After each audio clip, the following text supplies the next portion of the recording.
Hello friends, வணக்கம். எல்லாரும் எப்படி இருக்கீங்க? நீங்கள் இது வரைக்கும் நம்ம சேனலை சப்ஸ்கிரைப் பண்ணாமல் பார்த்துட்டு இருந்தீங்க அப்படின்னா சப்ஸ்கிரைப் பண்ணிட்டு பாருங்க. கூடவே இருக்கிற பெல் பட்டனையும் ப்ரெஸ் பண்ணிக்கோங்க. இப்போ நம்ம கதைக்குள்ளே போயிடலாம். அதிகாலை நேரம். வானுயர்ந்த 3 மாடி கட்டிடத்தின் வெளிவாயிலில் பல நூறு தொண்டர்கள் தலைவர் வாழ்க, தலைவர் வாழ்க என்று கோஷமிட அவர்கள் சத்தம் கேட்டு மெல்ல தன் படுக்கையில் இருந்து எழுந்து கண் திறக்காமல் பால்கனிக்கு வந்து அங்கிருந்து தன் தொண்டர்களை கண் திறந்து பார்த்தார் பாண்டியன் எம்எல்ஏ. கண்ணாடி மறைப்பின் வழியே அவர் மட்டுமே பார்க்க முடியும். கீழிருந்து யாராலும் பார்க்க முடியாது. முகமலர சந்தோஷத்துடன் குளிக்க சென்று பின் தயாராக இருந்த புது வெள்ளை வேஷ்டி சட்டை கட்சி துண்டு அணிந்து ஒரு கையில் ரோலக்ஸ் கடிகாரமும் மற்றொரு கையில் 5 பவுன் பிரேஸ்லெட்டும் கழுத்தில் தங்க ருத்ராட்சர டாலர் மாட்டிய 3 பவுன் செயினும் அணிந்து கொண்டு வெளியே வந்தார். அவர் மாடியில் இருந்து கீழே இறங்கியதும் அவர் முன் தீப ஆராதனையை நீட்டினாள் அவர் மருமகள் சுலோச்சனா. என்னம்மா, இன்னைக்கு காலையிலேயே சாமி கும்பிட ஆரம்பிச்சிட்ட? இன்னைக்கு உங்களுக்கு பிறந்த நாளாச்சே, அதான் மாமா. நீங்கள் 100 வருஷம் நல்லா இருக்கணும். உங்களை நம்பி இருக்கிற ஏழை எளிய மக்களுக்கு தேவையான எல்லாத்தையும் பார்த்து பார்த்து செய்யணும்னு வேண்டிக்கிட்டேன். அது சரி, எங்க உங்க அத்தை ஒரு நாளாச்சும் இப்படி சாமி பக்கம் போய் எனக்காக சாமி கும்பிட்டு இருப்பாளா என்று கேட்கும் பொழுதே, அதான் எனக்கும் சேர்த்து உங்க மருமகளே சாமி கும்பிடுறாளே, எப்பவும் பூஜை புனஸ்காரம், இத்தனைக்கும் மந்திரி பொண்ணு, எம்எல்ஏ வீட்டு மருமக, வெளியே சொன்னா யாராச்சும் நம்புவாங்களா என்று கிண்டலாக சிரித்தபடியே அவள் நீட்டிய தீபாராதனையை தொட்டு கண்களில் ஊற்றிக்கொண்டாள். சரி, காலையிலேயே எங்கேயோ கிளம்பிட்ட மாதிரி இருக்கு என்று அவர் மனைவியை பார்த்து கேட்டார். ஆமா, இன்னைக்கு விமென்ஸ் கிளப்ல மீட்டிங் இருக்கு, அதான் போயிட்டு வந்துடுறேன். மருமக வீட்டில் தனியாக தானே இருக்கா, அவளையும் கூட்டிகிட்டு போகலாம்ல? நான் வேண்டாம், நான் சொல்கிறேன். நேத்தே கேட்டேன், வரலன்னு சொல்லிட்டா. கல்யாணம் பண்ணி வந்து 1 மாதம் ஆகுது. இந்த 1 மாதத்தில் இவ வெளியில் போனால் அது கோவிலுக்கு மட்டும்தான் இருக்கும். சரி, எனக்கு நேரமாகுது, நான் வரேம்மா என்று கூறி கிளம்பி சென்று விட்டாள். அம்மாடி சுலோச்சனா, உன் புருஷன் இன்னும் எழும்பலையாமா? என் தொண்டர்கள் கத்துறது டெல்லி பார்லிமெண்ட் வரைக்கும் கேட்குது. இங்கே இருக்கிற இவனுக்கு மட்டும் கேட்கலையா? இல்லை மாமா, நான் ஜன்னல் கதவை எல்லாத்தையும் சாத்தி வச்சிருக்கேன், அதான் நான் போய் அழைச்சிட்டு வரேன். சரிம்மா, சீக்கிரம் வர சொல்லு. இன்னைக்கு கட்சி ஆஃபீஸில் நிறைய வேலை இருக்கு. வருங்கால மந்திரி இப்படி தூங்கினா என் கனவு, உன் அப்பா கனவெல்லாம் எப்படி நிறைவேறும்? அவனை அழைக்க மாடி ஏறி சென்றாள். தனது அறையை திறந்தவுடன் அங்கே அவனை காணாமல் அதிர்ந்து நின்றாள். சுற்றும் முற்றும் கண்களை வளைத்து தேடி பின் குளியலறை சென்று பார்க்க அங்கேயும் அவன் இல்லாமல் மனதில் பயமும் பதட்டமும் அதிகரிக்க நெஞ்சம் படபடவென துடிக்க கதவின் பின் இருந்து ஒரு உருவம் அவளை நோக்கி பாய்ந்து வர அரவம் கேட்டு திரும்பியவள் பயத்தில் முகத்தை 2 கைகளாலும் மூடி வீரென்று கத்தினாள். ஹேய், கத்தாதடி, நான் உன் புருஷன்தான், கண்ணை திறந்து பாரு. மெல்ல கண் திறந்தவள் கோபத்தில் அவன் நெஞ்சில் ஒரு குத்து குத்தி, போங்க, நீங்க இப்படிதான் பண்ணுவீங்க என்று கேட்டு மேலும் மேலும் அவனை செல்லமாக அடித்தாள். அவள் அடிகளை லாவகமாக தடுத்து கட்டிலில் அமர்ந்து அவளை இழுத்து தன் மடியில் அமர வைத்து, ஹேய் சுலோக்ஷனா, உன் கூட விளையாட நினைச்ச, இதுக்கு போய் இப்படி பயப்படுற? நீ சரியான பயந்தாங்கோலி. ஆமா இளங்கோ, அதை தான் நான் கல்யாணத்துக்கு முன்னாடியே உங்ககிட்ட சொல்லியிருக்கேன்ல. ஓகே, இனிமே உங்ககிட்ட பார்த்து விளையாடுறேன், சரியா என்று அவளை இருக்க அணைக்க, போதும் உங்க விளையாட்டு, மாமா உங்களை கூப்பிட்டாங்க, அதை சொல்லத்தான் வந்தேன், சீக்கிரம் குளிச்சுட்டு வாங்க என்று அவனை கட்டிலில் தள்ளிவிட்டு எழுந்து வெளியே ஓடினாள். சிறிது நேரத்தில் கிளம்பி கீழே வர அவனை பார்த்த பாண்டியன், என்னடா இளங்கோ, வேட்டி சட்டை போடலையா? நீ வருங்கால மந்திரி, அதை அப்பப்போ மறந்து போயிடுற. டேட் ப்ளீஸ், எப்போ பாரு வயசான ஆளு மாதிரி வேட்டி சட்டையெல்லாம் போட்டுக்க முடியாது, அது கம்ஃபர்டபுளாக இல்லை, ப்ளீஸ். சரி, இதுக்கு மேலே ஏதாவது சொன்னால் நீ அரசியலே வேண்டான்னு சொன்னாலும் சொல்லுவேன். வா போகலாம். மாமா 6 மணிக்கு நம்ம வீட்டில் பர்த்டே பார்ட்டி இருக்கு, ஸோ மறக்காம 2 பேரும் வந்துடணும். கண்டிப்பாக வரேம்மா. என் மருமகள் பேச்சுக்கு எதிர்பேச்சு உண்டா?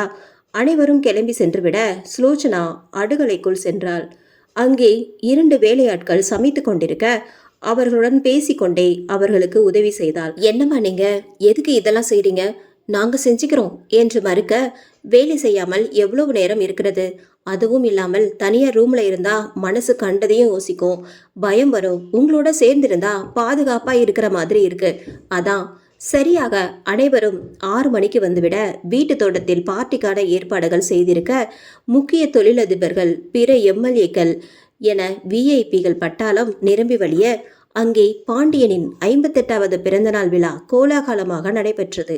விழா முடிந்து அனைவரும் சென்று விட்டனர். அவரவர் அறையில் முடங்கிவிட இளங்கோ மனைவியிடம் உத்தரவு வாங்கி தான் அடித்த ஒரு கிளாஸ் பிஸ்கிக்கே மட்டையாகி போக குழந்தை போல் உறங்கும் கணவனை கண் கொட்டாமல் பார்த்து கொண்டிருந்தாள். திடீரென்று விக்கல் எடுக்க தண்ணியை தேடினாள். தண்ணீர் ஜக் காலியாக இருக்க மணியை பார்த்தவள் மணி 12.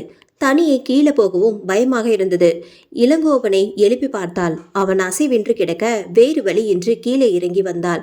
ஃப்ரிட்ஜை திறந்து தண்ணீர் எடுத்தவள் அவர்கள் வீட்டு நாய் குறைக்கும் சத்தம் கேட்டு ஜன்னல் வழியே தெரிந்த தோட்டத்தை எட்டி பார்க்க அங்கே ஏதோ நெருப்பு திகுதிகுவென எரிய அதை உற்று பார்க்க அதனுள் இருந்து ஒரு கருப்பு உருவம் கையில் தீப்பந்தத்துடன் அவளை நோக்கி வந்தது. அது தன்னை நெருங்க பயந்து கையில் இருந்த கண்ணாடி ஜக்கை கீழே போட்டு அம்மா மாமா எல்லாரும் வாங்க என்று அலறி அடித்து அப்படியே மயங்கி போனாள். சுலோச்சனா மெல்ல கண் விழித்து பார்த்தாள். அவள் அருகில் கட்டிலின் ஓரத்தில் அவள் கைகளை பிடித்தவாறு இளங்கோ அமர்ந்திருந்தான். அவன் முகமே சோகமாக இருந்தது. மறுபுறம் சேரில் மத்திய அமைச்சரும் அவளின் தந்தையுமான செலியன் தங்கராசு அமர்ந்திருந்தார். என்னங்க என்று நேத்து ஏற்பட்ட பயத்தில் அவள் கைகள் இளங்கோவின் கைகளை பயத்தில் அழுத்தி பிடிக்க செலியன் அவளிடத்தில் நைட் என்னாச்சுமா என்றார். அவள் இரவு நடந்தது மொத்தமும் சொல்ல அந்த உருவம் தன்னை நோக்கி வந்ததையும் சொல்லி அது என்னை கொன்னுடுப்பா, ப்ளீஸ்பா என்னை காப்பாத்துங்க, நான் வாழணும், என் கணவர் கூட ரொம்ப வருஷம் வாழணும் என்று அழுதாள். அவருக்கு தன் மகளின் நிலை மிகுந்த வருத்தத்தை தந்தது. ரிலாக்ஸ் டியர், உனக்கு ஒன்றும் ஆகாது, நான் இருக்கேன்ல. நேத்து உன்னை ஒரு உருவம் கொல்ல வந்துச்சு என்று சொல்றியே, அதே உருவம்தான் உன் குரல் கேட்டு ஓடி வந்து எங்க எல்லாரையும் எழுப்புச்சு. அவள் பயத்தில் விழி விரிய பார்க்க அது நம்ம தோட்டக்கார முத்தையாதான் என்றான். பாண்டியன் தொடர்ந்தார். ஆமாம்மா, நேத்து விழா முடிஞ்சதும் தோட்டம் முழுக்க குப்பையும் கூலமாக இருக்க அதை சுத்தம் பண்ணி எரிச்சிருக்கான். அவள் நம்பாமல் அதுக்காக 12 மணிக்கு யாராவது இந்த வேலையை செய்வாங்களா? நீங்க என்ன சமாதானம் பண்ண போய் சொல்றீங்க என்றாள். உண்மைதாம்மா, எனக்கு தோட்டம் குப்பையா இருந்தா பிடிக்காதுன்னு தெரியும்ல, அதான் நான் காலையில எந்திரிச்சு பாக்குறப்போ சுத்தமா இருக்கணும்னு நினைச்சு செஞ்சிருக்கான். அவன் ஒரு கிறுக்கன், என்கிட்ட நல்ல பேர் வாங்க நினைச்சு செஞ்சிருக்கான், உன்னையும் பயமுறுத்திட்டான். கொஞ்சம் தெளிவு பெற்றவள் அனைவரிடமும் மன்னிப்பு கேட்டாள். பின்னர் அவள் அப்பாவிடம் போங்கப்பா, உங்க மேல நான் கோவமா இருக்கேன். நேற்று நைட்டு மாமாவோட பர்த்டே ஃபங்க்ஷனுக்கு நீங்க வராம இப்ப வந்திருக்கீங்க, எல்லாம் மாமாவுக்கு தெரியும்டா. மாப்பிள்ளைய மாநில அமைச்சராக மத்தியில எல்லாரையும் ரெடி பண்ணிட்டு இருக்கேன். அந்த வேலை நிறைய இருக்கு. திடீர்னு ஃபோன் பண்ணி நீ மயங்கிட்டேன்னு சொன்னதும் பதறி போய் ஃப்ளைட் பிடிச்சி ஓடி வரேன். சரிப்பா, இன்னைக்கு என் கையால் தான் சாப்பிட்ணும், நான் போய் விருந்து ரெடி பண்ணுறேன் என்று துள்ளி குதித்து சென்றாள். பாண்டியன், இளங்கோ, செலியன் மூவரும் அவள் போனதும் ஒன்று கூடி பேசினர். மாமா, நம்ம சுலோச்சனா ஏன் இப்படி இருக்கா? கல்யாணம் ஆகி வந்த நாள்ல இருந்து இதோட 20 வாட்டி இப்படி பயந்திருப்பா. சமையல்காரன்ல ஆரம்பிச்சு வீட்டுக்கு பேப்பர் போடுறவன் வர என்னை கொல்ல வரான்னு பயந்து கத்தி ஆர்ப்பாட்டம் பண்றா. எங்களுக்கு கவலையா இருக்கு. அவ அம்மா இறந்ததுக்கு அப்புறம் இப்படிதான் எல்லாத்துக்குமே பயப்படுறா. அது வெளியில தெரிஞ்சா அவ எதிர்காலம் வீணாகிடும் தான் பயப்படுறேன். இது வரைக்கும் டாக்டர் கிட்ட காட்டவே இல்லையா மாமா? இல்ல, வெளியில தெரிஞ்சா மந்திரி பொண்ணுக்கு பைத்தியமா என்று நியூஸ் பேப்பர்ல ஹெட் நியூஸ் போட்டு ஊதி ஊதி பெருசாக்கிடுவாங்க. அதான் வெளியில தெரியாம பாத்துக்கிட்டேன். என் ஃப்ரெண்டு ஒருத்தன் சைக்காட்டிஸ்டா இருக்கான், வீட்டுக்கு வந்து பார்க்க சொல்றேன், யாருக்கும் தெரியாம பாத்துக்கலாம். உங்க சம்மதம் மட்டும்தான் வேணுமாமா என்றான். அவர் சரி என்று சொல்ல 1/2 மணி நேரத்தில் இளங்கோவின் நண்பன் ஆகாஷ் அங்கு வந்து சேர்ந்தான். வா ஆகாஷ், என்ன இளங்கோ திடீர்னு வர சொன்ன என்று கேட்க அவன் சுலோச்சனா பற்றியும் சிறுவயது முதல் அவளுக்கு இருக்கிற பயங்களை பற்றியும் கூறி இது வெளியில் யாருக்கும் தெரியாம ரகசியமா இருக்கணும், அதான் உன்னை வர சொன்னேன் என்றான். ஒன்றும் பிரச்சனை இல்லை, அவங்க ஆள் மனசுல இருக்கிற பயத்துக்கு காரணம் கண்டுபிடிச்சிட்டா எல்லாம் சரியாயிடும். சிறிது நேரத்தில் இளங்கோ சுலோச்சனாவிடம் பேசி சம்மதமாகினான். ஒரு அறையில் சுலோச்சனாவை ஆகாஷ் விசாரித்தான். வழக்கமான சில கேள்விகள் கேட்டு பின் அவளை ஆழ்ந்த உறக்கத்திற்கு கொண்டு சென்றான். ரகசியமாக செய்வதால் ஒளிப்பதிவு எதுவும் வேண்டாம் என்று அவள் அப்பா மறுத்ததால் இளங்கோ மற்றும் அவள் அப்பா மட்டும் அருகில் இருந்தனர். சிறிது நேரத்தில் மெல்ல பேச்சு கொடுக்க ஆரம்பித்தான். உனக்கு அம்மாவை பிடிக்குமா? ரொம்ப பிடிக்கும் என்றாள். சரி, இப்போ உங்களுக்கு 5 வயசு, உங்க அம்மா கூட இருந்த நாள் நினப்பு வருதா என்று கேட்க அவள் 5 வயது குழந்தை போல் மழலை மொழியில் பேசினாள். அம்மாவுடன் இருந்த சில நாள் நினைவுகளை பகிர்ந்து கொண்டாள். பின்னர் அன்னைக்கு ஒரு நாள் அம்மா அப்பா 2 பேருக்கும் சண்டை. அம்மாவை அப்பா அடிச்சிட்டாங்க. அப்பா கோவமா கிளம்பி போயிட்டாங்க. அம்மா அழுதுகிட்டே இருந்தாங்க. அம்மா கிச்சன் போனாங்க. கையில கேன் கொண்டு வந்தாங்க. அதில் இருக்கிற வாட்டர் என் மேலேயும் அவங்க மேலேயும் ஊற்றுனாங்க. அந்த ஸ்மெல் நல்லாவே இல்லை. தீப்பெட்டி எடுத்தாங்க. எனக்கு சூடு வைக்க போகிறாங்க. எனக்கு பயமாக இருக்குன்னு நான் ஓடினேன். அம்மா துரத்திட்டு வந்தாங்க. அவங்க கையில் இருந்த தீக்குச்சி கீழே விழுந்துடுச்சு. அச்சோ நெருப்பு! நான் ஓடி போய் ரூம்குள்ளே மறைஞ்சிக்கிட்டேன். ஜன்னல் வழியா அம்மா என்னை கூப்பிட்டாங்க. நான் பார்த்தேன். அவங்க என்னை பிடிக்க பார்த்தாங்க. அம்மா எரியறாங்க. வந்துடு செல்லம், என்கிட்ட வந்துடு. நீ தனியாக வாழ முடியாது. இந்த பூமியில் யாருமே நல்லவங்க இல்லை. வாடா என்று அலறிக்கொண்டே கத்துனாங்க. நான் வரமாட்டேன், எனக்கு பயமா இருக்கு என்று அலறிக்கொண்டே மயங்கி போனாள். செலியன் தேம்பி தேம்பி அழுது கொண்டிருந்தார். ஆகாஷ் விளக்கினான். சின்ன வயசுல எரிஞ்சிட்டே அவங்க அம்மா ஓடி வந்ததை பார்த்து அதிர்ச்சி. அதான் இந்த கருப்பு உருவம் தன்னை துரத்துதுன்னு நினைக்கிறாங்க. நான் சில மருந்து கொடுக்குறேன், அதை கொடுங்க, நல்ல தூக்கம் வரும். அதோட இதை வெறும் மாத்திரை மருந்தால் குணப்படுத்த முடியாது. நல்ல அமைதியான இடத்துக்கு கூட்டிட்டு போ. அவங்களுக்கு துணையா நான் இருக்கேன்னு அப்படின்னு புரியவே இளங்கோ. எல்லாம் சரியாகிடும் என்று சொல்லி கிளம்பி போனான். இளங்கோ தன் மாமனாரை சமாதானம் செய்தான். அத்தை கேஸ் சிலிண்டர் வெடிச்சு இறந்துட்டாங்க தானே சொன்னீங்க?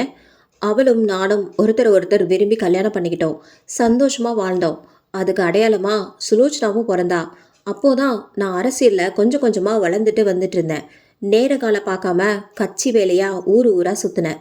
என் பொண்டாட்டிக்கு என் மேலே இருந்த பாசம் மொத்தமும் சந்தேகமும் மாற ஆரம்பிச்சு அவ எப்போ பாரு என் கூட சண்டை போட ஆரம்பிச்சா. அன்னைக்கு சண்டை கொஞ்சம் முத்தி போச்சு. நானும் கோவத்தில் கிளம்பி போயிட்டேன். வந்து பார்த்தப்போ என் பொண்டாட்டி கருகி கிடந்தா. புள்ளைய தேடின ரூமில் மயங்கி கிடந்தா. அவ சாவுக்கு நான் தான் காரணம்னு எழுதி வச்சிருந்தா. இது தெரிஞ்சா என் அரசியல் வாழ்க்கை மொத்தமாக அஸ்தமனம் ஆகிடும்னு பயந்து அதை ஒரு விபத்தாக மாற்றிட்டேன். என் குழந்தை பயத்தில் இருந்து மீண்டு வர 1 வாரம் ஆச்சு. இப்போதான் அதுக்கெல்லாம் காரணம் புரியுது என்று பழைய நினைவில் அழுது புலம்பினார். பாண்டியன் அவருக்கு ஆறுதல் சொல்லி, கவலைப்படாதீங்க, இப்போதான் காரணம் தெரிஞ்சதுல. இவங்க கல்யாணம் முடிஞ்ச கையோட ஹனிமூன் அனுப்பணும்னு இருந்தேன். கட்சி வேலை இருந்ததால அதை தள்ளி போட்டாச்சு. இப்போ அனுப்பி வச்சுட்டா போச்சு. இளங்கோ உற்சாகமாக சுலோச்சனாவிடம் வந்தான். ஹேய் டியர், நம்ம ஹனிமூன் போகிறோம் என்று அவளை தூக்கி சுத்தினான். நிஜமாவா? என்ன திடீர்னு? உங்களுக்கு இங்கே நிறைய வேலை இருக்குன்னு மாமா சொன்னாங்க. அது எல்லாத்தையும் உங்கள் அப்பாவும் எங்கள் அப்பாவும் பார்த்துப்பாங்க. ஹனிமூன் போய் தான் எனக்கு நிறைய வேலை இருக்கு என்றான். அங்கே போயும் வேலையா என்று அவள் சினுங்க. ஹேய் சுலோ, நீ உண்மையாவே ஸ்லோ தான். ஹனிமூன் போயிட்டு நம்ம சீக்கிரமா அப்பா அம்மாகிற வேலையை பார்க்கணும்னு சொல்ல வந்தேன் என்று சிரிக்க அவள் வெட்கத்தில் கன்னம் சிவந்தாள். சரி, எந்த நாட்டுக்கு போகலாம் சொல்லு. வெளிநாட்டுக்கு வேண்டாம், எனக்கு ஃப்ளைட்டில் போகிறது பயமாக இருக்கும். நீ எதுக்கு தான் பயப்பட மாட்ட என்று வேடிக்கையாக சொல்ல அவள் முகம் இறுகியது. ஹேய், போச்சுடா, விளையாட்டாக சொன்னேன். சரி ஓகே, தமிழ்நாட்டுக்குள்ளவே ஒரு நல்ல பிளேஸாக சொல்லு. எனக்கு ஊட்டி போகலான்னு ஆசை. ஸ்கூலில் காலேஜில் படிக்கிறப்போ பசங்க எல்லாரும் டூர் போவாங்க. நான் மட்டும் போக மாட்டேன். அப்பா அனுப்ப மாட்டாங்க. அங்கேயே போகலாமா என்று கேட்க, ஊட்டியா? நான்லாம் டீ சாப்பிட நினச்ச ஊட்டிக்கு போகிறவன். ஹனிமூனுக்கு போகலான்னு சொல்கிறேளே என்று சொல்ல, போங்க, அப்போ நான் எங்கேயும் வரல என்று பொய்யாக கோபம் கொள்ள, ஏய் செல்ல பொண்டாட்டி, நீ கேட்டா நான் உன்னை செவ்வாய் கிரகத்துக்கே கூட்டிகிட்டு போவேன். அட்லீஸ்ட் ஊட்டி தானே கூட்டிகிட்டு போக மாட்டேனா? அங்கே நமக்கு சொந்தமாக கெஸ்ட் ஹவுஸ் இருக்குது தெரியுமா? சீக்கிரம் எல்லாத்தையும் பேக் பண்ண, நம்ம நைட் கிளம்புறோம், ஓகேவா? அங்கு அவர்களுக்கு காத்திருக்கும் விபரீதம் புரியாமல் அவள் சந்தோஷமாக கிளம்பி கொண்டிருந்தாள். பனி உடலெங்கும் புகுந்து ஜில்லென்று ஒரு உணர்வை தர உறக்கத்தில் இருந்த சுலோச்சனா மெல்ல கண்களை திறந்தாள். அருகில் இளங்கோவன் அவள் தோளில் கைகளை போட்டுக்கொண்டு வெளியே வேடிக்கை பார்த்து கொண்டு வந்தான். கார் மலைப்பாதைகளில் சிறு குழந்தைகள் ரயில் விளையாட்டு விளையாடும் போது வளைந்து நெளிந்து ஓடுவது போல் ஓடிக்கொண்டிருந்தது. புதுவித அனுபவத்தில் சிறு குழந்தை போல் ஆர்வமாக, இளங்கோ அங்கு பாருங்க என்று அவள் காட்ட, ஊட்டி உங்களை அன்புடன் வரவேற்கிறது என்ற பெயர் பலகை காட்டி ஆனந்தமாக சிரித்தாள். அவளின் மகிழ்ச்சியை கண்டு அவனும் அவளுடன் சேர்ந்து கொண்டான். வழிநடுக தான் வந்த பொழுது சென்ற இடங்களை பற்றி சொல்லிக்கொண்டே வந்தான். உன்னையும் அழைத்து போறேன் என்று அவள் சொல்ல, நிஜமா என்று அவள் கன்னத்தில் ஆசையாய் முத்தமிட்டாள். கார் கண்ணாடி வழியே, அதோ பார் நம்ம கெஸ்ட் ஹவுஸ் என்று காட்ட, அது முழுக்க பனி படர்ந்திருக்க அவளுக்கு ஒன்றும் தெரியாமல் எங்கே என்று கேட்டுக்கொண்டே தேடினாள். அவன் இப்ப பாரு என்று சொல்லி 1 2 3 திறந்துடு சீசே என்று சினிமா பாணியில் சொல்ல, அதற்குள் கார் அருகில் வந்துவிடவும் பனி விலகவும் சரியாக இருக்க அந்த அழகான மணி மாளிகை கண்ணில் தெரிந்தது. அவள் ஆ என்று வாயை பிளக்க, எப்படி என் மந்திரம் வேலை செய்யுது பாத்தியா என்று சிரிக்க, அவளும் அவன் சிரிப்பில் கலந்து கொண்டாள். வாசலில் வண்டி சென்று நிற்க, அதிலிருந்து இருவரும் இறங்கியதும் அங்கே பனி முழுவதும் இருவரையும் மூடிக்கொள்ளதான் தனியே தனியே நிற்பது போல் உணர்ந்தாள். இளங்கோ, இளங்கோ என அவள் கூப்பிட்டு கொண்டிருக்க, அந்த பனியை விலக்கி கொண்டு ஒரு பயங்கர உருவம் அவளை நோக்கி வந்தது. அவள் மேலும் பயத்தில் இளங்கோ என கத்த, அவன் நான் இங்கே தான் இருக்கேன் என்று அவள் கைகளை பிடித்தவாறு அவளை அழைத்து முன்னேறி சென்றான். வந்தவன் அவர்களை வரவேற்க காரில் லக்கேஜ் எல்லாம் இருக்கு, அதை எடுத்துக்கிட்டு டிரைவரை திருப்பி அனுப்பிடு என்றான். யார் இது? பார்க்கவே முகமெல்லாம் பயமா இருக்கு என்று அவள் சொல்ல, பார்க்க தான் அப்படி. அவன் இந்த வீட்டு வாட்ச்மேன், தோட்டக்காரன், ஆளினால் அழகுராஜா. இங்க உனக்கு என்ன வேணாலும் கேளு, 5 நிமிஷத்துல கண்ணு முன்னாடி கொண்டு வந்துடுவான். கெட்டிக்காரன். நாங்க சாப்பிடல என்றான் இளங்கோ. கண்டிப்பா சாப்பிடாம தான் வருவீங்கன்னு நினைச்சேன் தம்பி. அதான் உங்களுக்கு அம்மாவுக்கும் சாப்பாடு வாங்கி ஹாட் பாக்ஸில் வச்சிருக்கேன், குளிச்சுட்டு வாங்க என்றான். அதான் என் ராசு என்று சொல்லி, பாத்தியா நான் சொல்லல என்றான். அவளும் ஆமோதிக்க ராசுக்கு பெருமை தாங்கல. இருவரும் சுடு தண்ணீரில் குளித்துவிட்டு ராசு பரிமாறிய டிஃபனை சாப்பிட்டு கொண்டே, டெய்லி சமைக்க யாராச்சும் ஒரு வேலைக்காரி கிடைச்சா பாரு ராசு, நாங்கள் எப்படியும் 1 மாதம் இங்கே தான் இருப்போம். எதுக்குங்க, நானே சமைக்கிறேனே என்று அவள் சொல்ல, நாம இங்க சமைச்சு சாப்பிட வரல, ஹனிமூனுக்கு வந்திருக்கோம், நீ தான் சொல்றத கேட்கணும் என்றான். சரிங்க தம்பி, நான் சொல்லி வைக்கிறேன். இங்க ஆளு கிடைக்கிறது கொஞ்சம் சிரமதான், பார்க்குறேன் என்றான். சாப்பிட்டு முடித்துவிட்டு அந்த வீட்டை சுற்றி காண்பித்தான் இளங்கோ. இங்க கீழே 3 பெட்ரூம், அதே போல மேலேயும் 3 பெட்ரூம் இருக்கு, ஒரு கிச்சன் இருக்கு என்று காட்டிக்கொண்டே வர, ஒரு சின்ன அறை பூட்டி இருக்க, இது என்ன அறை என்றால், இது பூஜை அறைக்காக கட்டினது. ஆனால் கட்டினதோடு சரி, நாங்கள் எப்போ தானே வரோம், அது ஸ்டோர் ரூமாக உபயோகப்படுது என்றான். அந்த அறை அவளை ஏதோ பயத்தில் கலங்கடித்தது. பின்னர் தோட்டத்திற்கு சென்றனர். அங்கே வண்ண வண்ண மலர்கள் கொத்து கொத்தாக பூத்து குலுங்கும் மரங்களும் செடிகளும் கண்களை கவர்ந்தன. ஒரு சிறிய பகுதி மட்டும் எந்தவித செடி கொடிகள் இன்றி வெறுமையாக கிடந்தது.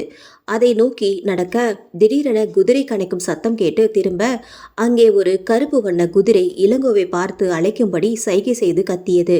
அவன் அருகில் சென்றான். அது அவனிடம் கொஞ்சியது. இவன் பேரு ராக்ஸ்டார். இங்க வரப்போ நான் குதிரை சவாரி செய்ய ஆசைப்பட்டேன், அதுக்காக சொந்தமா ஒரு குதிரையே வாங்கி கொடுத்துட்டார் அப்பா. இவனுக்கு என் மேல பாசம் அதிகம்.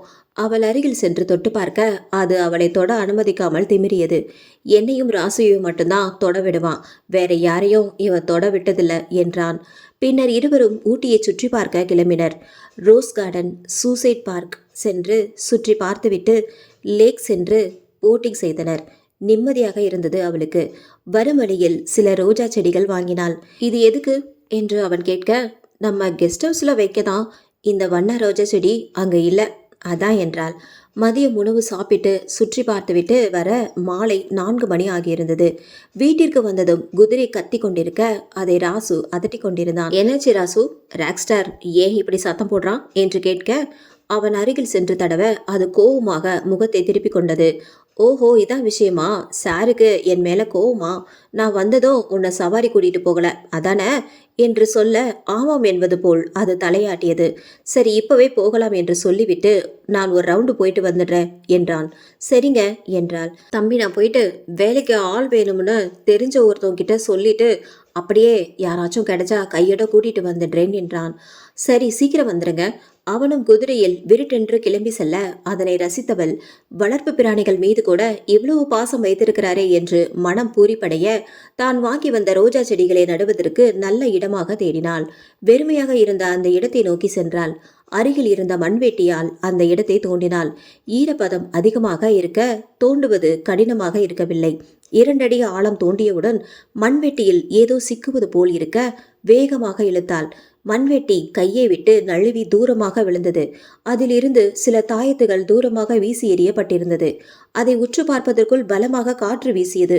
அவள் கண்களில் மண் விழ கண்ணை திறக்க முடியாமல் தவித்தாள். பேய் காற்று வீச கடினப்பட்டு கண்களை திறந்தவள் முன் அந்த குழியில் இருந்து பனி படர்ந்த வெள்ளை நிறத்தில் முகம் முழுவதும் இரத்தத்துடன் தலைவெறி கோலமாய் ஒரு பெண் நின்றிருக்க, அதற்கு மேல் அந்த முகத்தை பார்க்க முடியாமல் மயங்கி சரிந்தாள். அந்த உருவம் அருகில் வந்து அவள் முகத்தை உற்று பார்த்தது.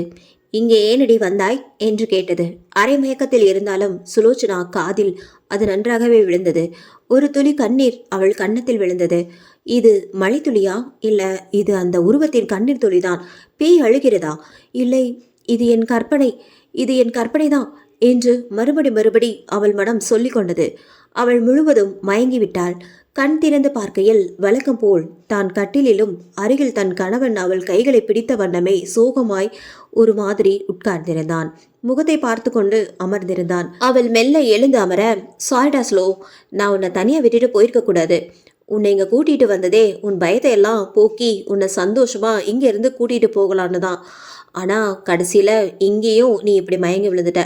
அவன் புலம்பிக் கொண்டே போக, அவன் வழக்கம் போல்தான் ஏதோ பயந்திருக்கிறான் என்று நினைக்கிறான் என்பது அவளுக்கு புரிய, இல்ல இது நான் வழக்கமா பயப்படுற விஷயம் இல்ல, இது வேற ஏதோ ஒன்று இருக்கு. இப்போதைக்கு இளங்கோவிடம் ஒன்றும் சொல்ல வேண்டாம் என்று நினைத்தவள், எனக்கு ஒன்றும் இல்லை இளங்கோ, நீங்க நினைக்கிறபடிலாம் ஒன்றும் இல்லை, லைட்டா தலை சுத்தி கீழே விழுந்துட்டேன், அவ்வளோதான். அப்போ நீ முன்னாடிலாம் எதையாவது பார்த்து பயந்து மயங்குவியே, அப்படி ஒன்றும் இல்லை தானே என்றான். இல்லை என்றாள். அப்படின்னா என்று யோசித்தான். ஓ, அப்ப நான் அப்பாக போறேனா என்று வாய் முழுக்க பல்லாக அவன் சிரித்தான். போன வாரம் தானே தலைக்கு குளிச்ச மக்கு புருஷா என்று அவள் அவன் தலையில் செல்லமாக கொட்டினாள். ஆமால்ல என்று அசடு வழிந்தான். மறுநாள் காலை வாசலில் ஒரு 16 வயது பெண் பாவாடை சட்டை அணிந்து வந்து தயங்கி நிற்க, அவளை முதலில் சுலோச்சனா தான் பார்த்தாள். யார் மணி என்றாள். என் பேர் முத்துச்செல்வி, பக்கத்து மலை கிராமம், சமையல் வேலைக்கு ஆள் வேணும்னு இந்த வீட்டு வாட்ச்மேன் கேட்டிருந்தாராம், அதான் அனுப்பி வச்சாங்க. பார்க்க ரொம்ப சின்ன பொண்ணா இருக்கியே, சமையல் வேலையெல்லாம் செய்வியா? எல்லா வேலையும் செய்வேன்க்கா, நான் 9 வயசுலேருந்து சமையல் செய்கிறேன், கவலையே உங்களுக்கு வேண்டாம். காட்டெருமையை அடித்து கூட நான் அரை மணி நேரத்தில் பிரியாணி பண்ணிடுவேன் என்று சொல்ல அவள் குலுங்கி சிரித்தாள். சிரிப்பு சத்தம் கேட்டு வெளியே வந்தான் இளங்கோ. அந்த பெண்ணை ஏற இறங்க பார்த்துவிட்டு யாரது என்றான். சமையல் வேலைக்கு வந்திருக்கு, ஒழுங்கா சமைக்குமா?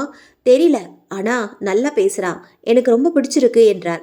உனக்கு பிடிச்சா ஓகே தான். அவள் முத்துவை அழைத்து கொண்டு போனாள். சமையல் கட்டை காண்பித்து காலை உணவு தயார் செய்ய சொல்லிவிட்டு வந்தாள். இளங்கோ ராசுவை பார்த்தான். பொண்ணு யாரு?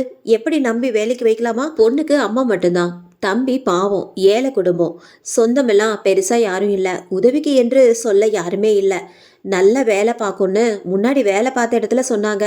ஓஹோ சரி, அப்போ வேலை பார்க்கட்டும் என்று அங்கிருந்து போனான். அன்று முழுவதும் அவள் செய்த உணவு வகைகள் அத்தனையும் நன்றாக இருந்தது. இளங்கோ மற்றும் ஸ்லோச்சனா இருவருமே அவளை பாராட்டினார்கள். மதிய உணவு முடிந்து இளங்கோ வெளியில் செல்ல ஸ்லோச்சனா சிறிது நேரம் படுத்திருந்தாள்.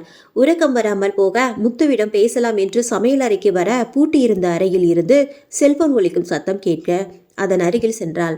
அதன் கதவை திறக்க நினைக்க அதுவே பூட்டி இருந்தது. அவள் திரும்பி போக மறுபடியும் அதே ஒலி அடிக்க அவள் சாவியை தேடினாள். சாவி கிடைக்கவில்லை. அங்கிருந்த அனைத்து சாவிகளையும் போட்டு திறந்து பார்த்தால் கதவு திறக்கவில்லை. திடீரென என்னக்கா, என்ன பண்றீங்க என்று முத்து கேட்க பயந்து போனாள் அவள்.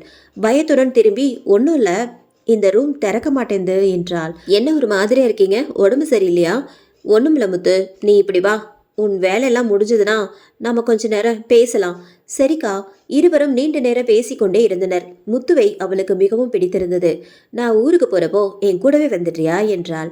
என் அம்மாவை விட்டுட்டு என்னால் வர முடியாதக்கா, அவங்க பாவம், நான் இல்லைன்னா ரொம்ப வருத்தப்படுவாங்க, அவங்களுக்கு என்ன தவிர வேற யாருமே இல்லை. நீங்க எப்பெல்லாம் இங்கே வரீங்களோ அப்பெல்லாம் நான் இங்கே வந்து உங்களுக்கு சமைச்சு கொடுக்குறேன், சரியா? இரவு உணவு செய்து முடித்துவிட்டு, அக்கா நான் கிளம்புறேன் என்றாள். இந்த நேரத்தில் எப்படி போவ? அதெல்லாம் நான் போயிடுவேக்கா, எனக்கு இந்த காடு மொத்தமும் அத்துப்படி, சின்ன வயசுலேருந்து இப்படி தனியாக போய் பழகிட்டேன். அது சரி, வந்ததுலேருந்தே கேட்கணும்னு நினச்சேன், நீ ஸ்வெட்டர் எதுவும் போட்டுக்கவே இல்லையே, உனக்கு குளிர்லையா? இந்த குளிரெல்லாம் பழகி போயிடுச்சக்கா, அதான், அதுக்காக இப்படி ராத்திரி நேரம் கூட ஒன்றும் போத்திக்காம போனா எப்படி? இரு வர என்று உள்ளே சென்றவள் ஒரு சால்வையுடன் திரும்பி வந்தாள். இதை வாங்கிக்கோ. இல்லக்கா வேண்டாம் என்று அவள் மறுத்தும் அதை அவளிடத்தில் கொடுத்து, பார்த்து போ, காலையில சீக்கிரம் வந்துடு என்றாள். அவள் போய் மறையும் தூரம் வரை பார்த்து கொண்டிருந்தது. திரும்ப அவள் அருகில் நின்று கொண்டிருந்தான் இளங்கோ. அவளுக்கு தூக்கி வாரி போட்டது. என்ன இளங்கோ, இப்படி சத்தமே இல்லாம நிக்கிறீங்க? அடிப்பாவி, என்ன பார்த்தோ பயப்பட ஆரம்பிச்சிட்டியா என்று அவன் சோகமான முகத்துடன் சொல்ல அவள் அவனை முறைத்தாள். சரி சரி, ஊட்டி குளிர்ல ஒருத்தன் பொண்டாட்டியை எதிர்பார்த்து காத்திருக்கும் போது நீ என்னடானா ரோட்டை பார்த்து நின்றுட்டு இருக்க, இதெல்லாம் நியாயமா என்று சிரித்தான். அவன் சிரிக்க சிரிக்க அது யாருக்கோ பிடிக்கவில்லை. காத்து பலமாக வீசியது. மரங்கள் ஆக்ரோஷமாக ஆடியது. சுலோச்சனா பயத்துடன் அவனை இறுக பிடித்தாள். ஹேய், ஊட்டி கிளைமேட் இப்படிதான் அப்பப்போ மாறும், பயப்படாத, ஓகே? இருவரும் அறைக்கு சென்று தாளிட சிறிது நேரத்தில் அந்த போன் மறுபடியும் ஒலிக்க ஆரம்பித்தது. அவன் அவளை அணைக்க, இளங்கோ ஃபோன் அடிக்குது பாருங்க என்றாள். ஹேய் செல்லம், அதெல்லாம் இல்லடா. அவள் மீண்டும் இல்ல, அடிக்குது பாருங்க. அவன் கடுப்பாக, பாரு, எந்த டிஸ்டர்பன்ஸும் இருக்கக்கூடாதுன்ட்டு முன்னாடியே சுவிட்ச் ஆஃப் பண்ணிட்டு ஃபோனை வச்சுட்டேன். அப்போது அது எங்கேருந்து கேட்குது? எனக்கு எந்த சத்தமும் கேட்கலையே. இல்லை, இப்போ கூட கேட்டுச்சு. மறுபடியும் அது அவளுக்கு கேட்டுக்கொண்டே இருக்க அந்த அறையை நோக்கி அழைத்து சென்றாள். இங்கே தான், இதுக்குள்ளே தான் கேட்குது. அவன் மேலும் கடுப்பானான். முதல்ல எல்லாம் உருவம் தெரியுதுன்னு சொல்லுவா, இப்போ சத்தம் கேட்குதுன்னு சொல்ல ஆரம்பிச்சிட்டா. அவன் பேச்சு அவளுக்கு புதுசாக இருந்தது. அதற்கு மேல் அவனிடம் ஒன்றும் சொல்லாமல் அறைக்கு சென்றாள். அவன் கவுந்து படுத்திருந்தான். அருகில் சென்று அவன் தோளை தொட தட்டிவிட்டான்.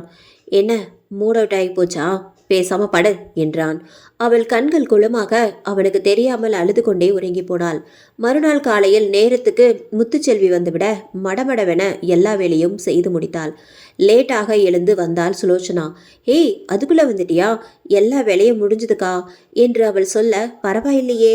காஃபி கொண்டு வந்து கொடுக்க அதை இளங்கோவிற்கு கொண்டு சென்றாள் சுலோச்சனா. அவனை எழுப்பி காஃபி என்றாள். அவள் முகம் வாட்டமாக இருக்க ராத்திரி நடந்தது அவளை பாதித்திருக்கும் என்று உணர்ந்தவன் அங்கே வை என்றான். அவன் இன்னும் தன் மீது கோபமாக இருக்கிறான் என்று நினைத்தவள் காஃபியை வைத்துவிட்டு திரும்பி செல்ல பின்னால் இருந்து அவளை அணைத்து கொண்டான். சாரிடி பொண்டாட்டி, நேற்று நைட்டு நான் அப்படி பேசியிருக்க கூடாது. இல்லை இளங்கோ, நான் நடந்துக்கிட்டது தப்பு தான். சாரி இளங்கோ. சரி டியர், இன்னைக்கு நம்ம வெளியே போகலாமா? போகலாம் இளங்கோ, எனக்கும் சுற்றி பார்க்கணுன்னு ஆசையாக இருக்கு. சரி, நீ சீக்கிரம் ரெடி ஆகிடு, சரியா? இருவரும் குளித்து முடித்து சாப்பிட்டு விட்டு வெளியே செல்ல தயாராக எதிரில் ராசு பதட்டமாக ஓடி வந்தான். தம்பி, கொஞ்சம் பேசணும் என்றான். சொல்லு ராசு, தனியாக பேசணும். சரி வா என்று கொஞ்சம் தூரம் தள்ளி சென்று அவளுக்கு கேட்காத தூரத்தில் போய் பேசினர். அப்பொழுது அவர்கள் பேசுவதை பார்த்து கொண்டு நின்றவளுக்கு அவர்கள் ஏதோ முக்கியமான விஷயம் பேசுகிறார்கள் என்று அவர்களின் முகமாற்றத்தில் புரிந்து கொள்ள முடிந்தது. சிறிது நேரத்தில் வந்தவனை என்ன என்பது போல் அவள் பார்க்க, ஒன்றும் இல்லை, கைமாத்தா கொஞ்சம் பணம் கேட்டான், அவ்வளோதான் என்றான். அதை இங்கேயே கேட்டிருக்கலாமே. உன் முன்னாடி கேட்க சங்கடமாக இருந்திருக்கோம், விடு, நம்ம கிளம்பலாம். அவன் பொய் சொல்கிறான் என்று புரிந்தும் அதற்கு மேல் அவள் தெரிந்து கொள்ள விரும்பாததால் கிளம்பி சென்றாள். சந்தோஷமாக சுற்றி பார்த்துவிட்டு சாயங்காலம் வீடு திரும்பினர். ராசுவிடம் சுலோச்சனா அந்த ஸ்டோர் ரூம் சாவி எங்க என்று கேட்க அவன் பேயறந்தது போல் திருவென முடித்தான். உங்களுக்கு தெரியுமா தெரியாதா என்றாள். தெரியலம்மா, ரொம்ப நாளா பூட்டி இருக்கிறதுனால எங்க வச்சேன்னு மறந்து போச்சு. நான் வேணும்னா தேடி தரேம்மா என்றான். இல்ல பரவாயில்ல, நான் பார்த்துக்கிறேன் என்று அவள் திரும்பி சென்றாள். அவள் சென்றும் நீண்ட நேரம் ராசு அந்த இடத்தை விட்டு நகராமல் எதையோ யோசித்து கொண்டு இருப்பது ஜன்னல் வழியே அவளுக்கு தெரிந்தது. ராசு குதிரைக்கு கொள்ளு வைக்க செல்ல இளங்கோவும் அவன் பின்னால் சென்று நீண்ட நேரம் பேசிவிட்டு பின் திரும்பி வந்தான். ஹாலில் சோஃபாவில் உட்கார்ந்து யோசித்து கொண்டு இருந்தாள் சுலோச்சனா. தன்னை சுற்றி ஏதோ நடக்கிறது என்று மட்டும் அவளுக்கு புரிந்தது. முத்து வந்து பால் கொடுக்க அதை வாங்கி கொண்டு நீ வீட்டுக்கு கிளம்பலையா, நேரமாகுதே என்றாள். கிளம்புனாக்கா, ஆனா என்று அவள் இழுக்க, என்னாச்சு? அவள் தந்த சால்வியை இழுத்து போர்த்தியபடியே, வேலைக்கு சேர்ந்து கொஞ்ச நாள் தான் ஆகுது, ஆனா அதுக்குள்ள இப்படி கேட்குறேன்னு தப்பா நினைக்காதீங்க அக்கா. கொஞ்சம் பணம் வேணும், அம்மாவுக்கு உடம்பு முடியல, மருந்து வாங்கணும், அதான். இவ்வளவுதானா? நான் வேற என்னமோ நினச்சி பயந்துட்டேன். கொஞ்சம் இங்கே இரு, நான் போயிட்டு பணம் கொண்டு வரேன், சரியா என்று பணம் எடுக்க ரூமுக்கு சென்றாள். திடீரென ஐயோ அக்கா என்று முத்துச்செல்வியின் அலறல் சத்தம் கேட்க ஓடோடி வந்தாள் சுலோச்சனா. பதறி ஓடி வர ஒரு ஓரத்தில் ஒண்டியபடி முத்து நின்றிருந்தாள். முகமெல்லாம் பயந்து போயிருந்தது. அந்த ஊட்டி குளிரலும் அவள் முகம் மற்றும் உடல் முழுவதும் வேர்த்து கொட்டியது. என்னாச்சு முத்து, என்னாச்சு என்று பதறிக்கொண்டே கேட்க அவள் அங்கு கை நீட்டினாள். அவள் கை நீட்டிய இடத்தில் இளங்கோ நின்றிருந்தான். ஒன்றும் புரியாமல் சுலோச்சனா பார்க்க இளங்கோ கடுகடுப்பாக, உன் சால்வியை எதுக்கு இவளுக்கு கொடுத்த என்றான் பல்லை கடித்து கொண்டு. ஏன், அதனால என்ன இப்போ? அவன் நீ என்ன நினைச்சு என்று இழுக்க, ஐயோ என்ன பண்ணி தொலைச்சிங்க, அவ சின்ன பொண்ணு இளங்கோ என்றால் முறைத்தபடியே. ஹே, நீ நினைக்கிற அளவுக்குலாம் ஒன்றும் பண்ணல, சின்னதா ஒரு ஹக் பண்ண, அவ்வளோதான். அதுக்குள்ளதான் அவ கத்தி கூப்பாடு போட்டுட்டாளே. என்ன இளங்கோ, ஒழுங்கா பார்க்க மாட்டீங்களா? அவ உன் சால்வையை இழுத்து போத்திட்டு நின்றுட்டு இருந்தா. நான் நீதானு நினச்சிட்டேன். சரி விடுங்க என்று முத்துவிடம் சென்று அவளை சமாதானம் செய்தாள். தெரியாமல் நடந்துருச்சு, இனி இப்படி நடக்காது, நீ பயப்படாத. முத்து சரி என்று அழுது கொண்டே தலையாட்டி நான் போயிட்டு வரேன் என்றாள். இரு, இந்தா பணம், அம்மாவுக்கு மருந்து வாங்கணும்னு சொன்னியே, வாங்கிட்டு போ என்றாள். அவள் அமைதியாக வாங்கி கொண்டு நகர சுலோச்சனா ராசுவை அழைத்தாள். நீங்க இவளை இன்னைக்கு கூட்டிட்டு போய் விட்டுட்டு வாங்க, ரொம்ப பயந்து போயிருக்கா என்று சொல்ல அவன் சரி என்று அழைத்து சென்றான். சாரி டியர், நான் வேணும்னே பண்ணல என்றான். விடுங்க இளங்கோ, எனக்கு தெரியாதா, நான் ஒன்றும் தப்பா நினைக்கல. திடீரென காற்று பலமாக வீச அங்கிருந்த பூச்செடி கீழே விழுந்து நொறுங்கியது. ஆனால் காற்றுக்கும் இந்த பூச்செடிக்கும் இருக்கும் தொலைவு அதிகம். காற்று அடித்து விழ அது சம்பந்தமே இல்லாத இடத்தில் இருக்க அவளுக்கு ஒரே குழப்பமாக இருந்தது. காலை வழக்கம் போல் எழுந்து வர வேலையெல்லாம் அப்படியே இருந்தது. முத்து இன்னும் வரவில்லை போல என்று நினைத்தவள் காஃபி போட்டு குடித்து கொண்டே வாசலில் உள்ள வராண்டாவில் பூக்களை ரசித்து கொண்டு நிற்க தன்னை நோக்கி வரும் ஒரு பெரிய உருவத்தின் நிழல் தெரிய பட்டென திரும்பினாள். அங்கே ஒரு சிறுவன் நின்றிருந்தான். அந்த நிழல் அவனுடையதுதான்.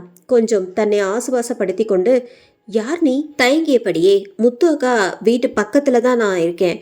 முத்து அக்காவுக்கு நேற்று ராத்திரியிலேருந்து ஜுரம். வரும்போது எதையோ பார்த்து பயந்துருச்சான். நாளைக்கு வேலைக்கு அனுப்பி விடுறேன்னு அவங்க அம்மா சொல்லிட்டு வர சொன்னாங்க. சரி, கொஞ்சம் இரு என்று சொல்லி உள்ளே சென்றவள் ஒரு 100 ரூபாய் பணம் கொண்டு வந்து கொடுத்து மருந்து வாங்கி கொடுக்க சொல்லு என்றாள். தகவல் மட்டும்தான் சொல்லிட்டு வர சொன்னாங்க என்று அவன் வாங்க மறுக்க, அக்கா கொடுத்தேன்னு சொல்லு, ஒன்னும் சொல்ல மாட்டாங்க என்றாள். தூரத்தில் இருந்து அவள் செய்கையை பார்த்தவன் அந்த சிறுவன் போனதும் அருகில் வந்தான். இப்படியே அவளுக்கு அள்ளி அள்ளி கொடுத்தா என்னாகிறது? நேத்து அவங்க அம்மாக்கு மருந்து வாங்க பணம் கொடுத்த, இன்னைக்கு அவளுக்கு என்று கிண்டலாக சொல்ல, ஒரு வருங்கால மந்திரி பொண்டாட்டிக்கு இந்த உரிமை கூட இல்லையா என்றாள். அது சரி, நேத்து நீங்க பண்ண வேலைக்கு பாவம் அந்த பொண்ணு எப்படி பயந்து போயிருக்கா பாரு. அதான் இன்னைக்கு ஜுரம் வந்து கிடக்குறா. ஹே, அவளுக்கு குளிர் ஜுரம் வந்திருக்கும், உடனே நீ என்ன கோத்து விடாத. அவர்கள் பேசி கொண்டிருக்கையில் ராக்ஸ்டார் குதிரை அலறலாக கணைக்க ராசுவும் இளங்கோவும் அங்கே ஓடினர். அங்கே மேய்ந்து கொண்டிருந்த குதிரை என்று சுலோக்ஷனா மயங்கி விழுந்திருந்த அதே இடத்தில் விழுந்து கதறி கொண்டிருந்தது. அதை ராசுவும் இளங்கோவும் தூக்க அது கால்கள் உடைந்திருந்தது. அதால் எழுந்து நிற்க முடியவில்லை. உடனடியாக அரசு கால்நடை மருத்துவமனை கொண்டு செல்ல ஆயத்தமாகினர். ஒரு மினி லாரியில் அதை ஏற்றி கொண்டு இருவரும் புறப்பட்டனர். சுலோச்சனா, பார்த்து பத்திரமா இரு, நான் வர ராத்திரி ஆகிட்டோம். இங்க இருந்து மழை இறங்கி போனாதான் ஹாஸ்பிட்டல் வரும், அதனால்தான் வர நேரமாகும். நீ பயப்படாம பத்திரமா இரு, சரியா? சரிங்க, நீங்க போயிட்டு வாங்க. அரை மணி நேரத்திற்கு ஒரு முறை அவனுக்கு போன் செய்து நிலவரம் குறித்து விசாரித்து வந்தாள். யாரும் இல்லாமல் அந்த வீட்டில் இருக்க என்னவோ போலிருந்தது. முதல் நாள் அவள் அறையில் கீழே விழுந்த அந்த பூச்செடியை சுத்தம் செய்யாமல் இருப்பது நினைவு வர அதை சுத்தம் செய்ய சென்றாள். அந்த பூஜாடியில் ஒரு சாவி இருக்க அதை எடுத்தவளுக்கு ஒரே குழப்பம். இது எந்த அறையின் சாவி? இது எப்படி இங்கே வந்தது? ஒன்றும் புரியாமல் விழித்து கொண்டு இருக்க மீண்டும் அந்த அறையில் இருந்து போன் அடிக்கும் சத்தம் கேட்டது. அவள் அந்த அறையை நோக்கி நடந்தாள். மெல்ல அந்த சாவியை பொருத்தி திறந்து பார்த்தாள். பட்டென திறந்தது கதவு. உள்ளே செல்ல அங்கும் இங்கும் பொருட்கள் கலைந்து கிடந்தது. ஒரு பெரிய அலமாரி மீது ஒரு பை இருந்தது. அதில் இருந்தே அழைப்பு மணி கேட்டது. அதன் அருகில் சென்றதும் ஒளி நின்று விட்டது. அது மிகவும் உயரத்தில் இருக்க ஒரு நாற்காலியை கொண்டு வந்து போட்டு அதை ஏறி எடுக்கலாமா என்று நினைக்க அதற்குள் அந்த பை அவள் காலடியில் விழுந்தது. அவள் பதறிப்போனாள். பயத்தில் அந்த இடத்தை விட்டு வெளியேறிவிட எண்ணி கதவை நோக்கி வந்ததும் கதவு பட்டென மூடிக்கொண்டது. அவளால் கதவை திறக்க முடியவில்லை. பயம் மேலும் அதிகரிக்க அவளுக்கு ஊட்டி குளிரலும் வேர்க்க ஆரம்பித்தது. அந்த பையில் இருந்து மறுபடியும் சத்தம் வந்தது. உடனே அங்கிருந்த போன் தானாக சுத்தியது. காற்று வீச கொஞ்சம் கொஞ்சமாக தன்னை ஆசுவாசப்படுத்தி கொண்டு மெல்ல அந்த பையை நோக்கி சென்றாள். அதை எடுத்து திறந்து பார்த்தாள். அதில் ஒரு பெண் அணிந்து கொள்ளும் உடைகள் சில இருந்தன. அதனுடன் ஒரு டைரி இருக்க அதை கையில் எடுத்தாள். அதிலிருந்து ஒரு புகைப்படம் கீழே விழுந்தது. அதை எடுத்து பார்த்தவள் அதிர்ச்சியில் உறைந்து போனாள். அது சுலோச்சனாவும் அவள் தோழி தமிழரசியும் சேர்ந்து எடுத்த புகைப்படம். தமிழரசியின் புகைப்படம் பார்த்து அதிர்ந்து போனாள் சுலோச்சனா. இவள் இவள் போட்டோ இப்படி எங்க? வேகமாக அந்த டைரியை பிரித்தாள். முதல் பக்கத்தில் தமிழரசி BA வரலாறு 3ஆம் ஆண்டு என இருக்க அடுத்த பக்கத்தை திருப்பினாள். இது 3ஆம் ஆண்டு கல்லூரி முதல் நாள். விடுமுறை முடித்து நான் கல்லூரி செல்ல இருக்கிறேன். இன்னைக்கு என் செல்ல தோழி சனாவை பார்க்க போகிறேன் என்று இருந்தது. சனா, அப்படிதான் சுலோச்சனாவை அழைப்பாள் தமிழரசி. அது அவளுக்கு மிகவும் பிடிக்கும். தமிழரசி யாரும் இல்லாத ஆதரவற்ற பெண். அவள் ஒரு ஆசிரமத்தில் வளர்ந்தாள். குண்டு குண்டு கண்கள், சிகப்பு நிறம், நல்ல உயரம், மெலிந்த உடல், செவ்விதழ் தித்திக்கும் பேச்சு, உயர்ந்த குணம் கொண்டவள். அவள் கல்லூரி வாளகத்தில் நடந்து வந்தால் ஆண்கள் கூட்டம் மொத்தமும் அவளைதான் பார்க்கும். ஆனால் அவள் ஒருபோதும் ஆண்களை திரும்பி கூட பார்த்தது இல்லை. எப்போதுமே படிப்புதான் அவள் லட்சியம். சரியான படிப்பாளி. அவள் பற்றிய நினைவுகளில் இருந்து மீண்டவள் அடுத்த பக்கங்களை திருப்பினாள். அதில் சில இனிமையான கல்லூரி நாட்கள் பற்றி எழுதியிருந்தாள். அதில்தான் இன்று சனா கல்லூரிக்கு அவள் அப்பா வாங்கி தந்த புது கேமராவை எடுத்து வந்திருந்தாள். அது படம் பிடித்ததும் போட்டோ உடனே கையில் வந்து விடும்படி இருந்தது. இந்த படம் அதில் எடுத்ததுதான் என்று இருந்தது. அவள் அந்த படத்தை மீண்டும் பார்த்தாள். மறக்க முடியாதது அது. தமிழ், என்னடி எப்போ பாரு படிச்சிட்டு இருக்க? இப்படி லஞ்ச் டைம்ல கூடவா படிப்பாங்க என்று அவள் கிட்ட வந்தாள் சுலோச்சனா. அப்படி படிச்சாதான் வகுப்புல தேர்வு பெறலாம். அப்போதான் எம்ஏ சீட் ஃபீஸ் இல்லாம வாங்க முடியும். உனக்கு என்ன, நீ படிச்சாலும் படிக்கலைனாலும் நாளைக்கு ஒரு வசதியான வீட்டில் உங்க அப்பா உன்னை கட்டி கொடுத்துருவாரு. நீ ஏன் புள்ள குட்டி பெத்துக்கிட்டு சந்தோஷமா இருப்ப. நான் அப்படியா? அடுத்து பிஜி முடிக்கணும். அதுக்கப்புறம் சிவில் சர்வீஸ் தேர்வு எழுதி கலெக்டர் ஆகணும். எங்க ஆசிரமம் மாதிரி இருக்கிற எல்லா ஆசிரமங்களுக்கும் எல்லா நலத்திட்டங்களும் கிடைக்க வைக்கணும். என் லட்சியம் ரொம்ப பெருசுடி. சரிங்க கலெக்டர் அம்மா, நீங்க பெரிய கலெக்டர் ஆனதுக்கப்புறம் உங்களை பார்க்க முடியுமோ முடியாதோ, இப்போ ஒரு ஃபோட்டோ எடுத்து வச்சுக்கலாம், சரியா என்று அந்த கேமராவில் 2 படம் பிடித்து ஒன்றை அவள் கையில் கொடுத்தாள். என் ஞாபகமா உன்கிட்டயே இருக்கட்டும். அதை அவள் இவ்வளோ பத்திரமாக வைத்திருப்பது ஆனந்தமாக இருந்தது சுலோச்சனாவிற்கு. ஹே தமிழ், சண்டே என் பிறந்தநாள் உனக்கு ஞாபகம் இருக்கா என்று கேட்க, அது எப்படி மறக்கும் சனா, நல்ல நினைப்பு இருக்கு. அட்வான்ஸ் பிறந்தநாள் வாழ்த்துக்கள். உன் வாழ்த்துக்களை எங்கள் வீட்டுக்கு வந்து சொல்லு. அன்னைக்கு சாயங்காலம் எங்கள் வீட்டில் ஃபங்க்ஷன் வச்சுருக்கோம். சரிடி சனா, உனக்கு தெரியாதா, நான் சண்டே எங்கள் ஆசிரமத்துக்கு போவேன்னு அங்கே எனக்காக குழந்தைகள் காத்துட்ருப்பாங்க. அவங்களுக்கு படிப்பு சொல்லி கொடுக்கணும். கணக்கெல்லாம் கம்ப்யூட்டரில் ஏற்ற எங்கள் ஃபாதருக்கும் உதவி பண்ணணும். அப்புறம் டொனேஷன் பற்றி கொஞ்சம் சிலருக்கு ஃபோன் பண்ணி பேசணும். நிறைய வேலை இருக்குடி. நான் மறுநாள் கல்லூரியில் பார்க்குறேன், ப்ளீஸ் டி என்றாள். அந்த நாட்களின் நினைவுகளில் இருந்து மீண்டவள் அடுத்த பாகத்தை திருப்பினாள். அதில் இன்று எனக்கு மிகவும் முக்கியமான நாள்.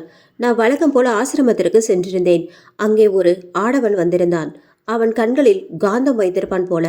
பார்த்தவுடன் மனம் அவனை திரும்பி திரும்பி பார்க்க வைத்தது. அவன் மிகவும் கண்ணியமாக நடந்து கொண்டான். ஏதோ பிறந்தநாள் விழாவிற்கு குழந்தைகளுக்கு உணவு வழங்கும் விஷயமாக புக் செய்ய வந்திருந்தான். அடுத்த வாரம் சண்டே காலை உணவு தருவதாக சொல்லி சென்று உள்ளான். ஏனோ மனம் அவனையே சுற்றி வருகிறது. இது புதுவிதமான அனுபவம். யார் அவன்? என்ன படிப்பு? என்ன வேலை? நல்லவனா கெட்டவனா? ஒன்றும் தெரியாது. ஆனால் மனம் அவனை நாடுகிறது. அடுத்த வாரம் அவன் வருவானா, இல்லை புக் செய்ததுடன் அவன் வேலை முடிந்து விட்டதா? மனம் குழம்புகிறது, தவிக்கிறது. இது அர்த்தமற்றது என்று தெரிந்தும் இந்த தவிப்பு தவிர்க்க முடியதாகிவிட்டது.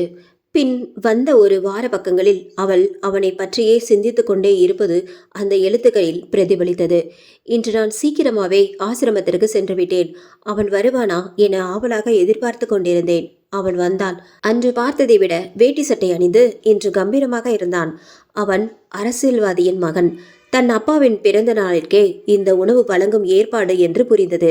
கட்சி தொண்டர்கள் சிலரும் வர அனைவருக்கும் உணவு வழங்கி போட்டோ எடுத்தனர். அவன் மட்டும் ஒதுங்கி நின்றான். அவனை எவ்வளவு அழைத்தும் அவன் செல்லவில்லை.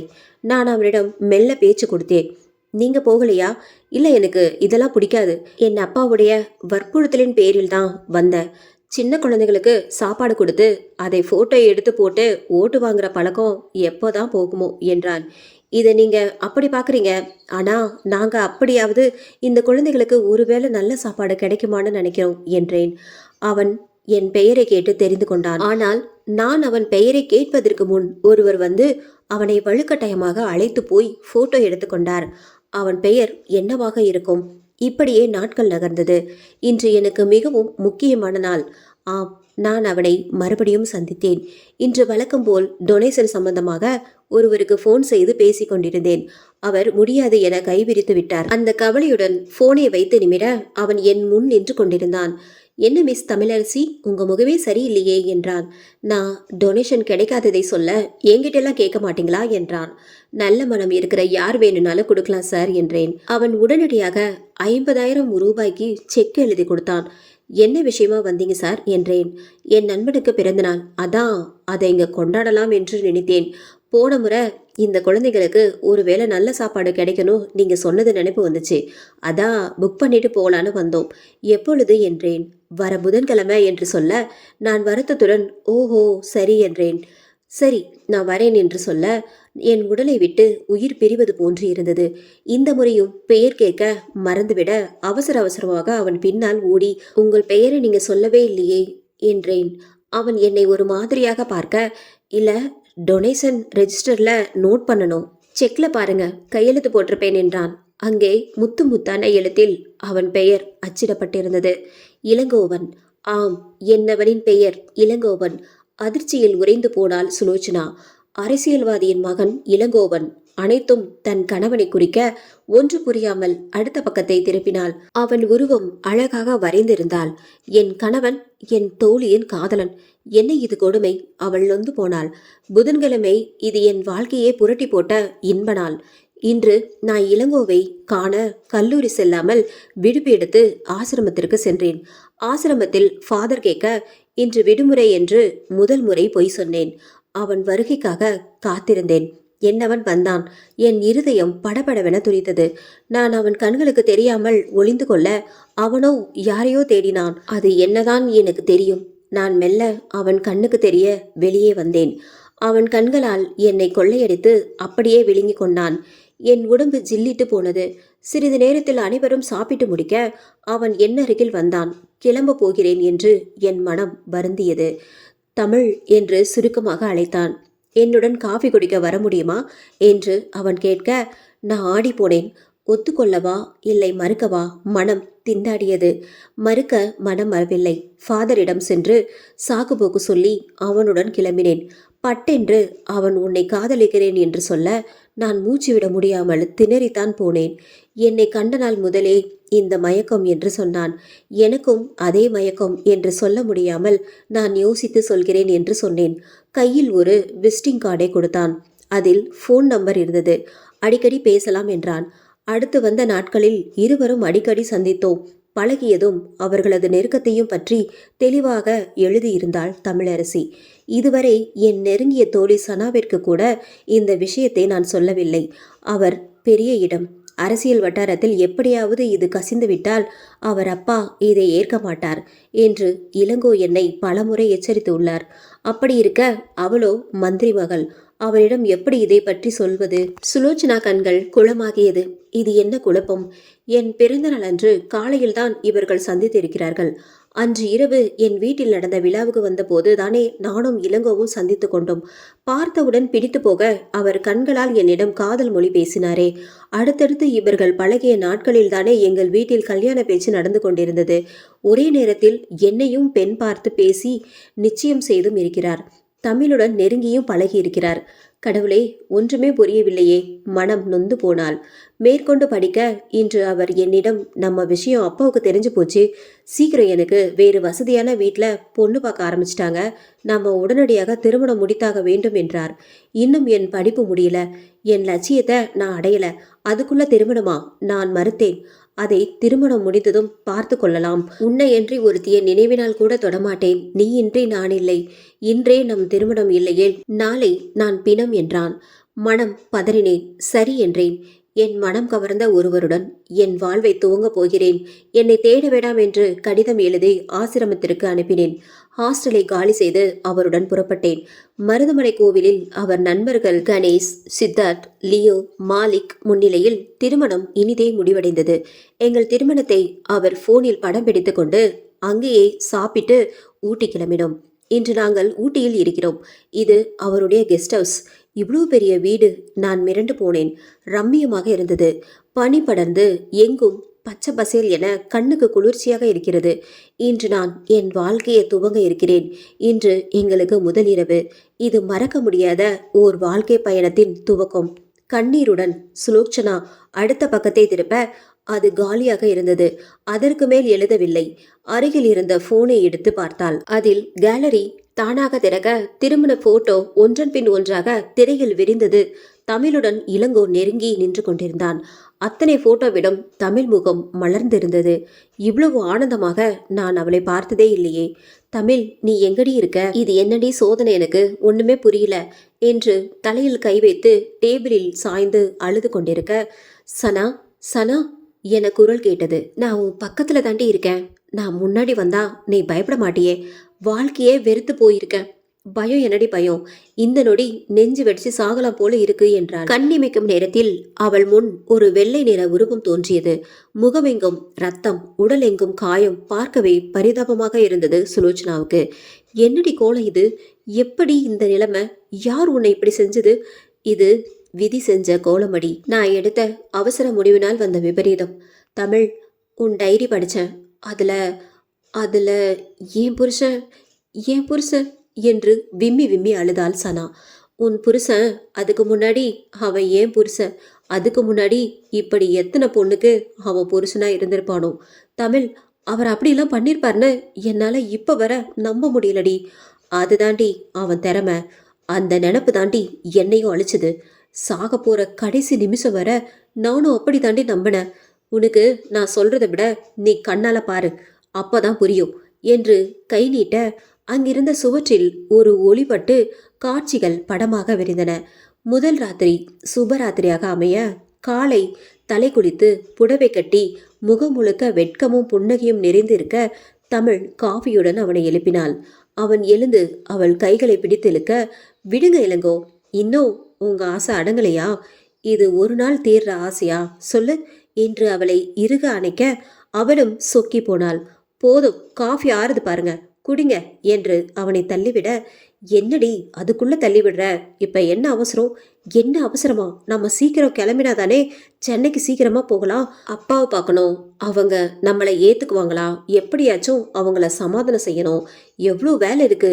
இளங்கோ முகம் கருத்து போனது. என்னாச்சு இளங்கோ, நான் எதுவும் தப்பா சொல்லிட்டேனா என்றாள் தமிழ். இல்லை செல்லம், எனக்கு அப்பா கிட்ட பேசதான் பயமா இருக்கு. நாம வேணும்னா இங்க ஒரு வாரம் தங்கி என்ஜாய் பண்ணலாம். அப்புறம் அப்பாவை போய் பார்க்கலாம், சரியா? என்ன இளங்கோ நீங்க, எப்ப இருந்தாலும் நம்ம பேசதானே போறோம். ஒரு வாரம் கழிச்சு சொன்னாலும் இன்னைக்கே சொன்னாலும் ஒரே விளைவு தான் நடக்கும். இப்படி யாருக்கும் தெரியாம வந்து சந்தோஷமா இருக்கிறது நல்லாவா இருக்கு? ஊர் அறிய கல்யாணம் பண்ணி அத்தை மாமா சம்மதத்தோட இங்க வந்து இருந்தா ஒரு வாரம் என்ன, ஒரு மாசம் வரைக்கும் கூட சந்தோஷமா இருந்துட்டு போகலாம். முதல்ல கிளம்புக என்று அவசரப்படுத்தினார். ஓகே ஓகே செல்லம், இங்க எனக்கு ஒரு வேலை இருக்கு, அதை முடிச்சிட்டு நம்ம கிளம்பலாம், சரியா என்றான். அவனது மொபைல் போன் ஒலித்தது. இதோ அங்கதான் வரேன், 5 நிமிஷம் என்று சொல்லி வைத்தான். காஃபியை குடித்து முடிப்பதற்குள் மீண்டும் போன் சினிங்கியது. அதை எடுத்து பேசினான். இவ்வாறே அவன் குளித்து வருவதற்குள் 10 முறையேனும் போன் வந்திருக்கும். அவனும் வெளியில் சென்று பேசிவிட்டு வந்தான். இதை கவனித்த தமிழ் அவனுடன் விளையாட நினைத்தாள். அவன் குளிக்க சென்றதும் மொபைல் போனை எடுத்து தான் கொண்டு வந்திருந்த பைக்குள் வைத்து அதை அந்த ஸ்டோர் ரூம் உள் பூட்டி வைத்தாள். குளித்துவிட்டு வந்தவன் அவசர அவசரமாக கிளம்பி செல்ல போனை காணாமல் தேடினான். நேரமாகவே தமிழை தேடி வைக்க சொல்லிவிட்டு சென்றான். அவன் கிளம்பி சென்ற 1 மணி நேரத்தில் அவனது நண்பர்கள் கணேஷ், சித்தார்த், மாலிக், லியோ 4வரும் வீட்டுக்கு வந்தனர். தமிழ் அவர்களை வரவேற்க பின் இளங்கோ வராததை கண்டவள், அவர் எங்கே என்றாள். பின்னாடி வருவான் என்றனர். உங்களுக்கு காஃபி போட்டு எடுத்துட்டு வரவா என்றாள். அதுக்கு மாலிக், இந்த டைம் நீ பால் தான் கொண்டு வரணும், அதுதானே தமிழ் சம்பிரதாயம் என்றான். அவள் புரியாமல் முழிக்க லியோ தொடர்ந்தான். டேய், பாப்பாவுக்கு புரியுற மாதிரி சொல்லுடா. 4 பேருக்கும் ஒரே நேரத்துல எடுத்துட்டு வரியா இல்ல தனித்தனியா கொண்டு வரியா என்றான் சித்தார்த். எதுவா இருந்தாலும் எங்களுக்கு சம்மதம் தான் என்றான் கணேஷ். உங்க பேச்செல்லாம் ஒரு மாதிரியா இருக்கு, இது சரியில்லை என்றாள். ஒழுங்கு மரியாதா வெளியில போங்க, அவர் வந்தா பிரச்சனை ஆகிடும். அட அதெல்லாம் ஆகாது. நேத்து முதல் ராத்திரி இளங்கோவோட, இன்னைக்கு முதல் பகல் எங்க 4 பேர் கூட. இதுதான் எங்க வழக்கம் என்றான் கணேஷ். சிச்சி பயமுடு பொறுக்கி, அவருக்கு தெரிஞ்சா உங்க எல்லாரையும் கொன்னுடுவாரு. உங்களை எவ்வளவு நம்பி இருந்தா யாருக்கும் தெரியாம கல்யாணம் பண்ணப்ப கூட உங்ககிட்ட மறைக்காம உங்க முன்னாடி கல்யாணம் பண்ணாரு. அவருக்கு போய் துரோகம் நினைக்கிறீங்க?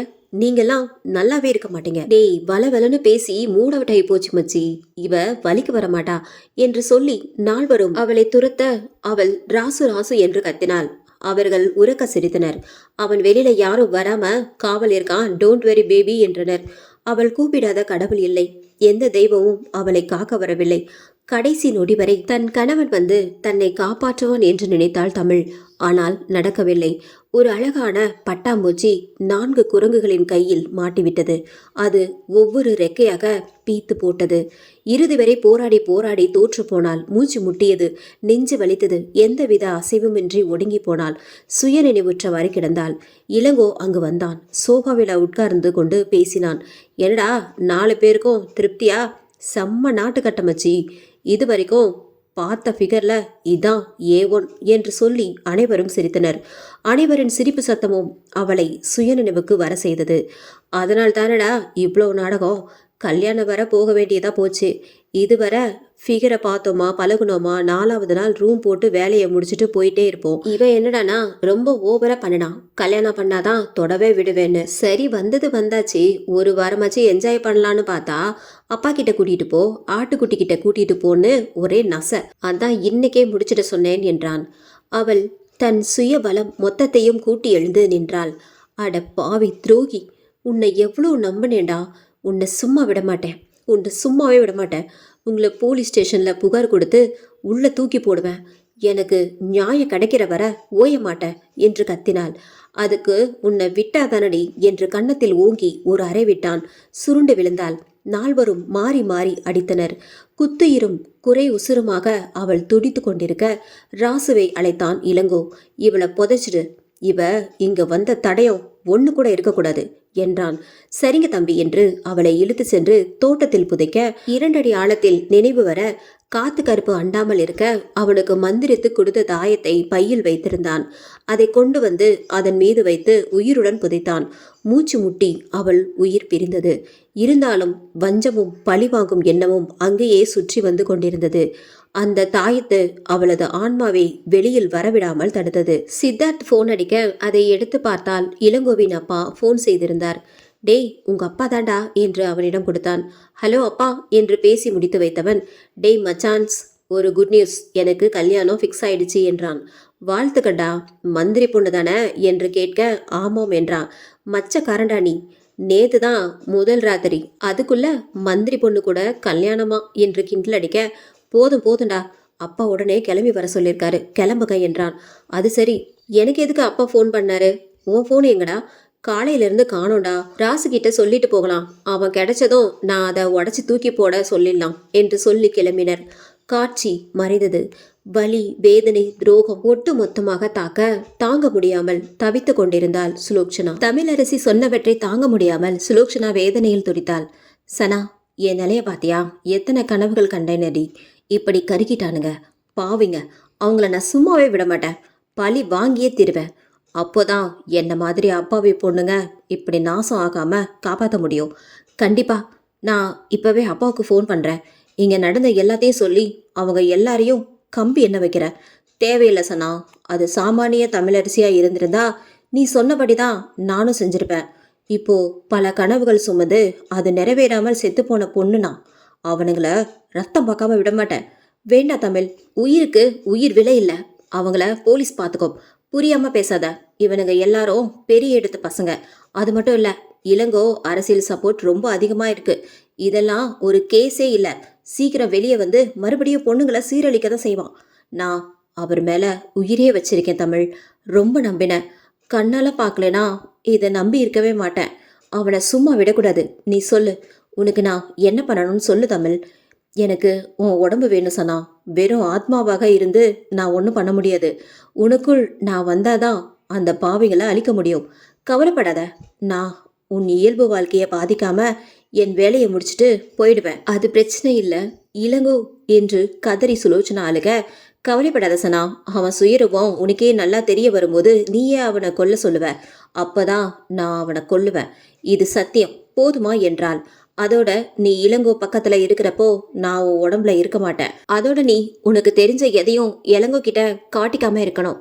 எப்பவும் போல் இயல்பா இருக்கணும். சரியா? சரி தமிழ், வா என்று கைகளை விரித்து நின்றாள். அவள் ஒரு ஒளியாய் மாறி அவளுக்கு நான் என மாறி போனாள். சிறிது நேரத்தில் இளங்கோ ராசு குதிரையை கூட்டிக் கொண்டு வர அவள் முகம் சரியில்லாததை கண்டு காரணம் கேட்க அவளோ உடம்பு சரியில்லை என்று சொல்லி சமாளித்தாள். 2 நாட்கள் அவனிடம் சரியாக பேசவில்லை. அவன் ஆசையாக அருகில் வர அவளோ உடம்பு சரியில்லை என்றாள்.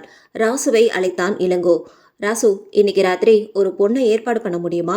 தம்பி, உங்க மனைவி இருக்காங்களே, அது ஒன்றும் பெரிய விஷயம் இல்லை. தினமும் அவளுக்கு மாத்திரை கொடுப்பேன். அதுல ஒரு ஸ்லீப்பிங் டேப்லெட் சேர்த்து கொடுத்தா நாளைக்கு காலையில 10 மணிக்கு தான் முழிப்பா. நீங்க மாறிட்டீங்கன்னு நினைச்ச தம்பி என்றான் ராசு. பலமாக சிரித்தான். திருந்துறதா? நான் என்ன தப்பு பண்ணிட்டேன்னு திருந்துறதுக்கு? நான் அடிப்படையிலே ரொம்ப நல்லவன் ராசு என்று சொல்லி சிரித்தான். இந்த நல்லவன் வேஷம் எல்லாம் மாநில அமைச்சர் பதவி கிடைக்கிற வரைதான். அப்புறம் தினமும் ஒரு பொண்ணு தான், தினமும் முதலிரவு கொண்டாட்டம் தான். இதெல்லாம் ஒரு பொது சேவை. ஒரு ஃப்ரெஷ்ஷான ஃபிகர் வேணும்.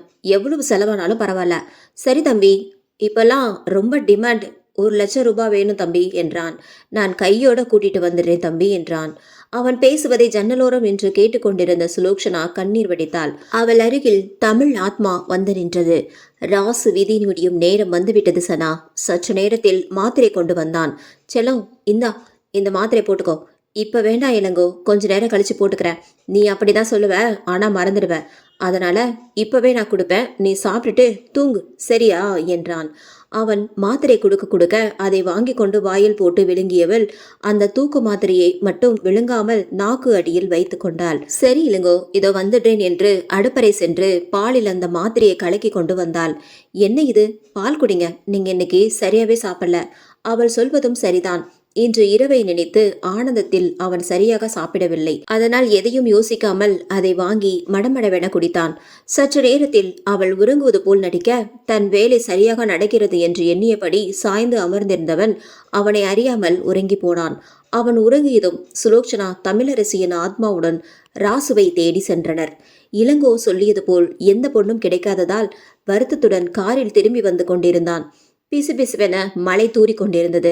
வழியில் முக்காடு போட்டுக்கொண்டு ஒரு பெண் மழையில் இருட்டில் நின்று கொண்டு அவன் காரை நிறுத்தும்படி சைகை செய்து கொண்டிருந்தாள். அவள் முழுவதும் நனைந்திருந்தாள். பார்க்க நல்ல வடிவம் வனப்பும் கண்ணை பறித்தது. மழைக்காக முக்காடு போட்டிருப்பாள் என்று நினைத்தான். காரை நிறுத்தி, யார் மாணி, என்ன வேணும், ஏன் வண்டி நிறுத்தின? ஐயா, என் பேரு பவளாயி, பக்கத்து மலை கிராமம். என் புருஷன் குடிச்சு குடல் வெந்து ஹாஸ்பிட்டலில் கிடக்குறான். அவனுக்கு வைத்தியம் பார்க்க 75,000 வேணும். நாளைக்குள்ள கட்டணும். நான் அலையாத இடம் இல்லை, பணம் கிடைக்கல. நீங்கள் தயவு பண்ணா அதுக்கு கைமாறா நான் என்ன வேணாலும் செய்வேன். கைமாறுனா நான் என்ன சொன்னாலும் செய்வியா? வேற வழி இல்லாம தான் வந்து கேட்குறேயா. எனக்கு என் புருஷன் உசுறு ரொம்ப முக்கியம். சரி, அப்போ கார்ல ஏறு, போற வழியில விவரம் சொல்றேன்.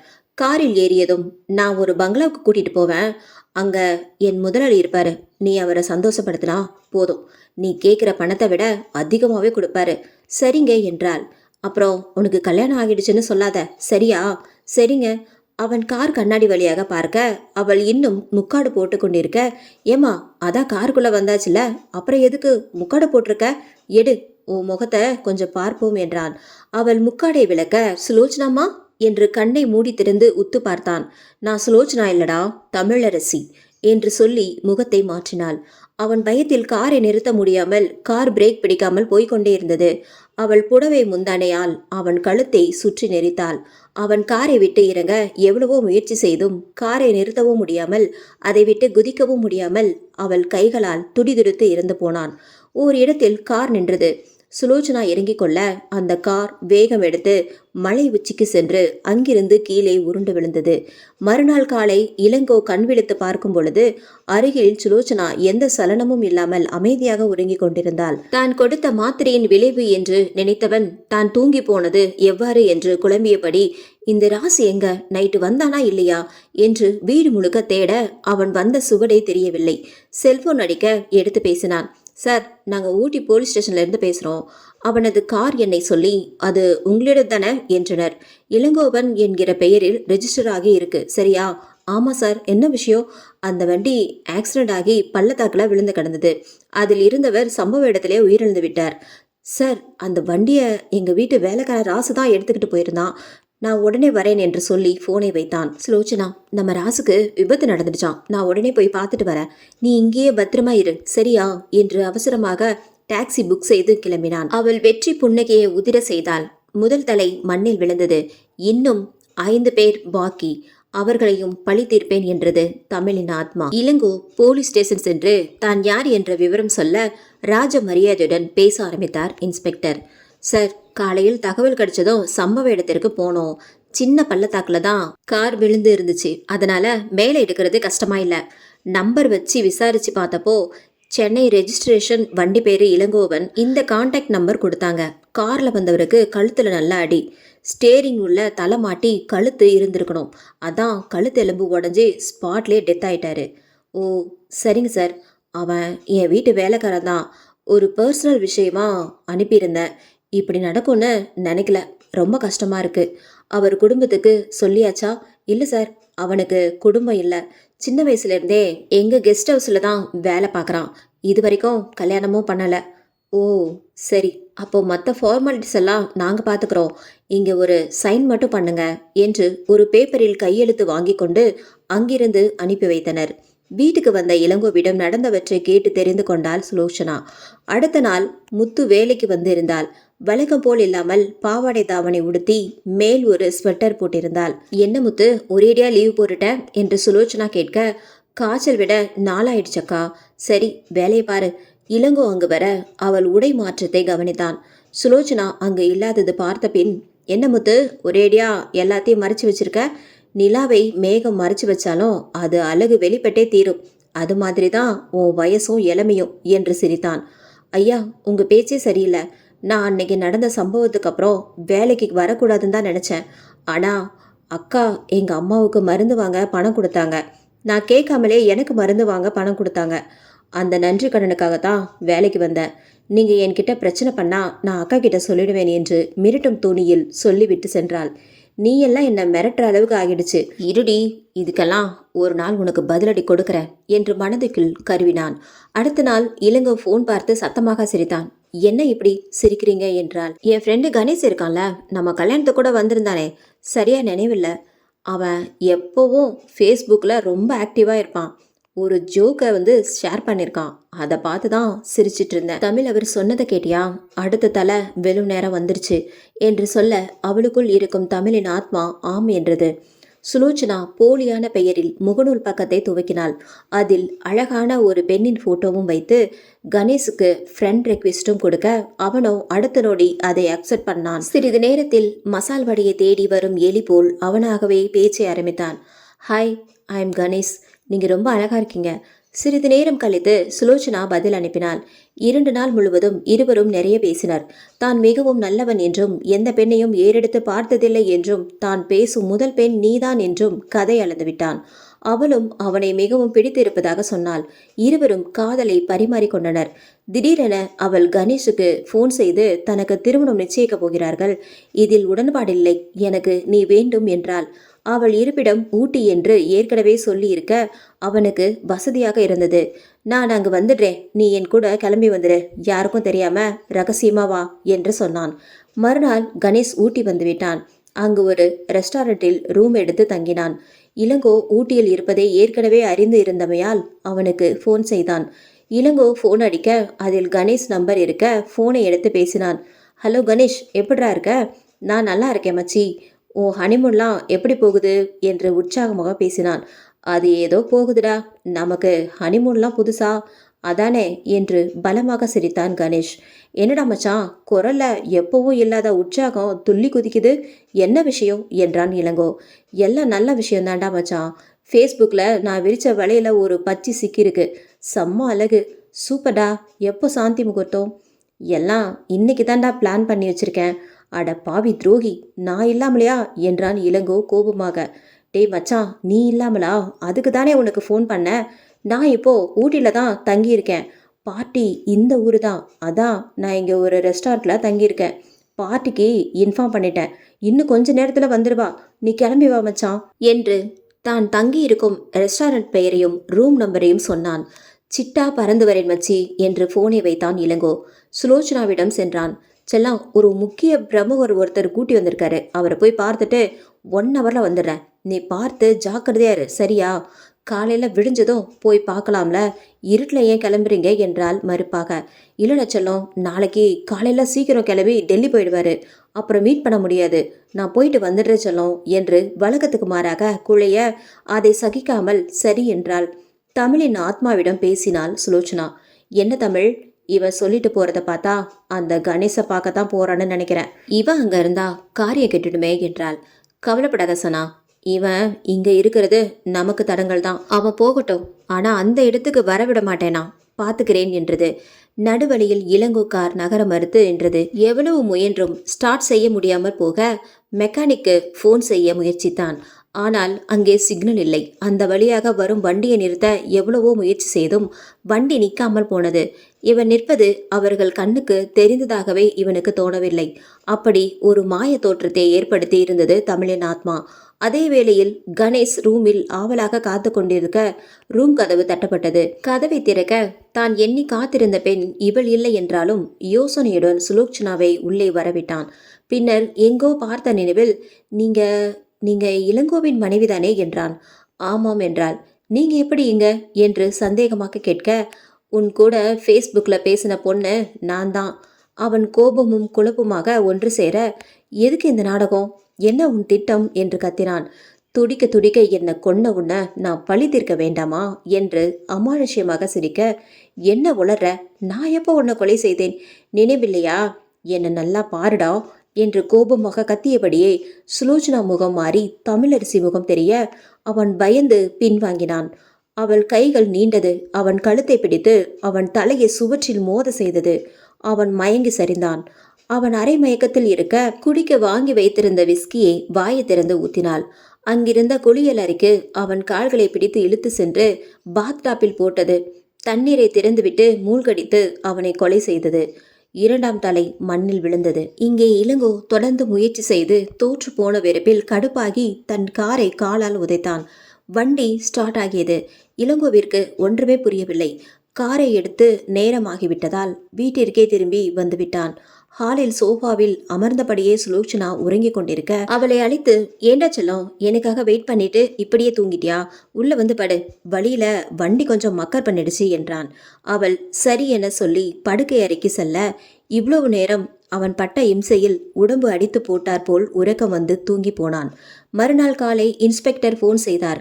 கணேஷ் இறந்து போன விஷயத்தை கூற அவன் அதிர்ந்து ஸ்டேஷனுக்கு ஓடினான். வாங்க இளங்கோ, இறந்து போனவர் உங்களுக்கு என்ன உறவு முறை, அவர் இறக்குறதுக்கு முன்னாடி கடைசியாக உங்ககிட்ட தான் பேசியிருக்காரு, அந்த நம்பரை வச்சு தான் நாங்கள் உங்களுக்கு கால் பண்ணோம். சார், அவன் என் ஃப்ரெண்டு தான் சார், நான் அவனை பார்க்க வராத சொல்லியிருந்தேன், ஆனால் நான் போயிட்டு இருந்தப்போ என் கார் ரிப்பேர் ஆயிடுச்சு, ரொம்ப நேரம் ஆகிட்டதால நான் வீட்டுக்கு திரும்பி வந்துட்டேன். அவர் நல்லா குடிச்சிருக்காரு. பாத்டாப்ல வலிக்கு விழுந்து தலையில அடிபட்டிருக்கு. மயங்கி இருக்கிறப்பவே தண்ணி ரொம்பி மூச்சு விட முடியாம இறந்து போயிட்டார். மிகவும் குழம்பி போனான் இளங்கோ. அவங்க பெற்றோர் குடும்பத்தார் அனைவருக்கும் தகவல் தெரிவித்து மற்ற காரியங்களுக்கு கூடவே இருந்து பார்த்து கொண்டான். தன் நண்பனின் மரணத்தில் மிகவும் குழம்பி போனான். அந்த வேளையில் அடுத்த உயிரை எடுக்க முடிவு செய்தது தமிழின் ஆத்மா. இளங்கோ மொபைலில் இருந்து லியோவிற்கு குறுஞ்செய்தி அனுப்பினாள் சுலோச்சனா. டே மச்சான், எப்படிடா இருக்க? நல்லா இருக்கேடா. கணேஷ் இருந்தது மனசுக்கு கவலையா இருக்குடா. நானும் அதை நினச்சிதாண்டா சோர்ந்து போயிருந்தேன். ஆனால் அதுக்கு மருந்து போடுற மாதிரி ஒரு செம்ம கட்ட மாட்டேருக்குடா. நீ வந்தா என்ஜாய் பண்ணலாம். ஃபோன் தானே எப்பவுமே பண்ணுவ, இந்த மாதிரி குறுஞ்செய்தி அனுப்ப மாட்டியே. இல்லடா, என் மனைவி பக்கத்தில் இருக்கிறா, அதான் நீ கிளம்பி வாடா என்றான். பசங்க எல்லாருக்கும் சொல்லிட்டியா? இல்லை மச்சான், கணேஷ் இல்லாத நேரத்தில் இப்படி சொன்னால் பசங்க கடுப்பாவாங்க, அதான் உன்கிட்ட மட்டும் சொல்கிறேன். யாருக்கும் சொல்லாத, நீ மட்டும் வா, உன் காரில் வராத, ஏதாவது டாக்ஸி பிடிச்சி வா என்றான். ஏண்டா, நான் சொல்கிறத செய், எல்லா காரணமாக தான் சொல்கிறேன். சரி என்றான். நீ வந்ததும் எனக்கு குறுஞ்செய்தி அனுப்பு, நான் எந்த இடத்துக்கு வரணும்னு சொல்கிறேன். அனைத்து குறுஞ்செய்திகளையும் அழித்துவிட்டு இளங்கோவிற்கு தெரியாமல் இருந்த இடத்திலேயே வைத்து விட்டாள். இளங்கோவிடம் சென்று அவளாகவே பேச்சை ஆரம்பித்தாள் சுலோச்சனா. இளங்கோ, இப்படி சோர்ந்து போயிட்டா எப்படி? மனிதர்களா பிறந்தா மரணம் ஒரு நாள் வரதா செய்யும். சிலருக்கு சீக்கிரம் வரும், சிலருக்கு லேட் ஆகும், அவ்வளோதான். அதெல்லாம் எனக்கு தெரியாம இல்லை ஸ்லோ. ஆனா கணேஷ் சாகிற வயசா நான் மட்டும் அன்னைக்கு சீக்கிரம் போயிருந்தா அவனுக்கு இப்படி ஆகியிருக்காது என்று உளர, என்ன சொல்றீங்க? அப்போ அன்னைக்கு அவரை பார்க்க தான் போனீங்களா என்று தெரியாதது போல் கேட்க, சுதாரித்தவன், இல்லடா, நான் முக்கிய பிரமுகர் பார்க்க போனப்போ அவன் ஃபோன் பண்ணான். அதான் வர முடியாதுன்னு சொல்லிட்டேன். அதைத்தான் சொல்ல வந்தேன் என்றான். சரி விடுங்க இளங்கோ, இங்க நாம வந்தது ஹனிமூனுக்கு. உங்களுக்கு நினைப்பு இருக்கா இல்லையா? எல்லாம் இருக்கு. இப்போ என்ன பண்ணணும் சொல்லு. எங்கேயாவது வெளியில போலாமா? எங்க போகலாம்? எல்லா இடத்துக்கும் தான் போயிட்டு வந்துட்டோம். அப்போ நான் ஒரு இடம் சொல்றேன். இங்க ஃபைன்ட்ரி ஃபாரஸ்ட் இருக்கு, அங்க போகலாம் என்றாள். இப்பவே நேரம் ஆகிவிட்டது. இருட்டுற நேரம், அங்க இருக்க அலோவ் பண்ண மாட்டாங்க. போயிட்டு கொஞ்ச நேரத்துல வந்துடலாம். இருவரும் கிளம்பி அங்கு சென்று கொஞ்ச தூரம் காலார நடந்தனர். உங்க ஃபோன் கொடுங்க, போட்டோ எடுக்கலாம். என்னோடது அவ்வளவா கிளாரிட்டியா இல்லை என்று ஃபோன் வாங்கி கொண்டாள். மிகவும் குஷியாக வந்து கொண்டிருந்தான் லியோ. ஊட்டி மலைப்பகுதியில் வந்து கொண்டிருக்கையில் இளங்கோ ஃபோனிற்கு குறுஞ்செய்தி அனுப்பப்பட்டது. ஃபைன்ட்ரி ஃபாரஸ்ட் வரும்படி பதில் வந்தது. போதும் சுலோச்சனா, இருட்டுற மாதிரி இருக்கு, வா போகலாம். இளங்கோ காரிற்கு செல்ல இருவரும் காருக்குள் ஏறி அமர்ந்தனர். கார் ஸ்டார்ட் ஆகாமல் செய்தது தமிழின் ஆத்மா. எவ்வளவு முயன்றும் ஸ்டார்ட் ஆகவில்லை. கடுப்பாகி அவளிடம் கத்தினான். இந்த காரோட ஒரே தொல்லையா போச்சு. உங்க அப்பா கார் அனுப்ப சொன்னா டப்பா வண்டி அனுப்பியிருக்காரு. அவள் அமைதியாக இருக்க, நான் போயிட்டு மெக்கானிக்கை கூட்டிட்டு வரேன், இங்கே இரு என்றான். இளங்கோ, எனக்கு தனியா இருக்க பயமா இருக்கு, இருட்டிட்டு இருக்கு என்று பொய்யாக நடிக்க, இங்க இருந்து எத்தனை கிலோமீட்டர் போகணும்னு தெரியல. என் கூட இந்த பனியில அலைவியா? ஒழுங்கா கார்க்குள்ளேயே உட்கார்ந்துரு, நான் போயிட்டு வரேன் என்று அவள் பதிலுக்கு காத்திருக்காமல் கிளம்பி போனான். அவன் போன நேரத்தில் சுலோச்சனா காட்டுக்குள் சென்று மறைந்து கொண்டாள். லியோ அங்கு வர அவனுக்கு குறுஞ்செய்தி வாயிலாக, உள்ளே வா மச்சான், நான் உன்னை பார்த்துட்டேன் என்றான். அங்கே இளங்கோ கார் நிற்பதை கண்டவன் அவன் உள்ளே இருப்பான் என்று நினைத்து அங்கே சென்றான்.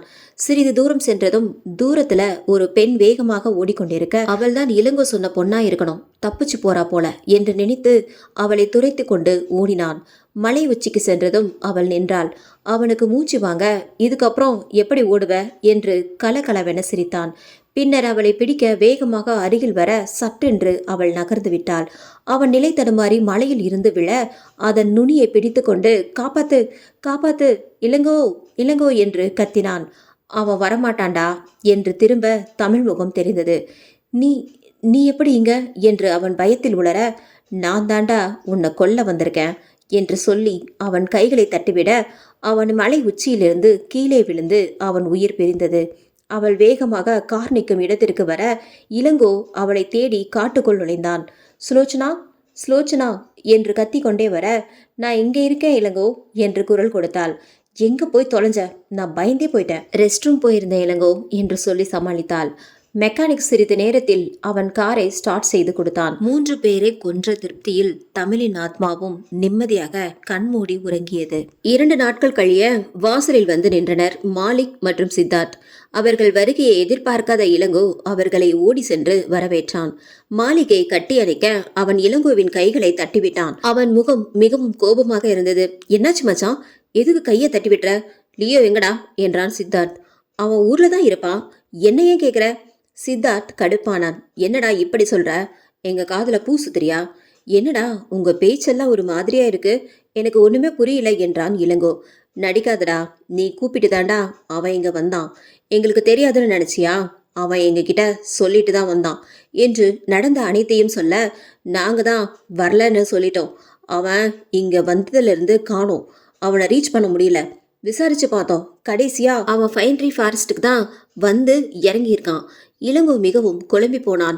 மாலிக், சித்தார்த், யாரோ நமக்கு எதிர சதி பண்றாங்க. எனக்கு 1 டே டைம் கொடுங்க, உங்களுக்கு நான் நிரூபிக்கிறேன், எல்லாத்தையும் நான் கண்டுபிடிக்கிறேன். எனக்கு கணேஷ் மரணத்துல கூட சந்தேகம் இருக்கு. அவன் மரணத்தை விசாரிச்ச காவல் அதிகாரி கூட அதுல மர்மம் இருக்கிறதாவும் சொன்னாரு. சிசிடிவி கேமரா கூட அந்த நேரம் மட்டும் வேலை செய்யாம போயிருக்கு. நான் தான் அவன் இங்க வந்த நோக்கம் தவறானது, போலீஸ் இதை நோண்டினா தேவையில்லாத பிரச்சனை வரலாம்னு கேஸை முடிக்க சொல்லிட்டேன். அது எவ்வளவு பெரிய தப்புன்னு இப்ப எனக்கு புரியுது. அவன் பேச்ச கேட்ட இருவருக்கும் அவன் சொல்வதில் சிறு நம்பிக்கை உதிக்க சரி என்றனர்.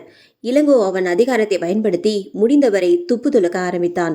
இது அனைத்தையும் கவனித்துக் கொண்டிருந்த தமிழின் ஆத்மா அடுத்த பள்ளிகளை விரைவில் முடிக்க முடிவு செய்தது. மாலிக் மற்றும் சித்தார்த் இருவரும் இளங்கோ வீட்டிலேயே தங்கினர். இளங்கோ வெளியில் சென்றதும் சுலோச்சனா மெதுவாக இருவரிடமும் பேச்சு கொடுக்க ஆரம்பித்தாள். அண்ணா, நானே உங்ககிட்ட கொஞ்சம் பேசணும்னு நினைச்சேன். அவர் நடவடிக்கை கொஞ்ச நாளாவே சரியில்லை. நேரங்கெட்ட நேரத்துல வெளியே போறாரு.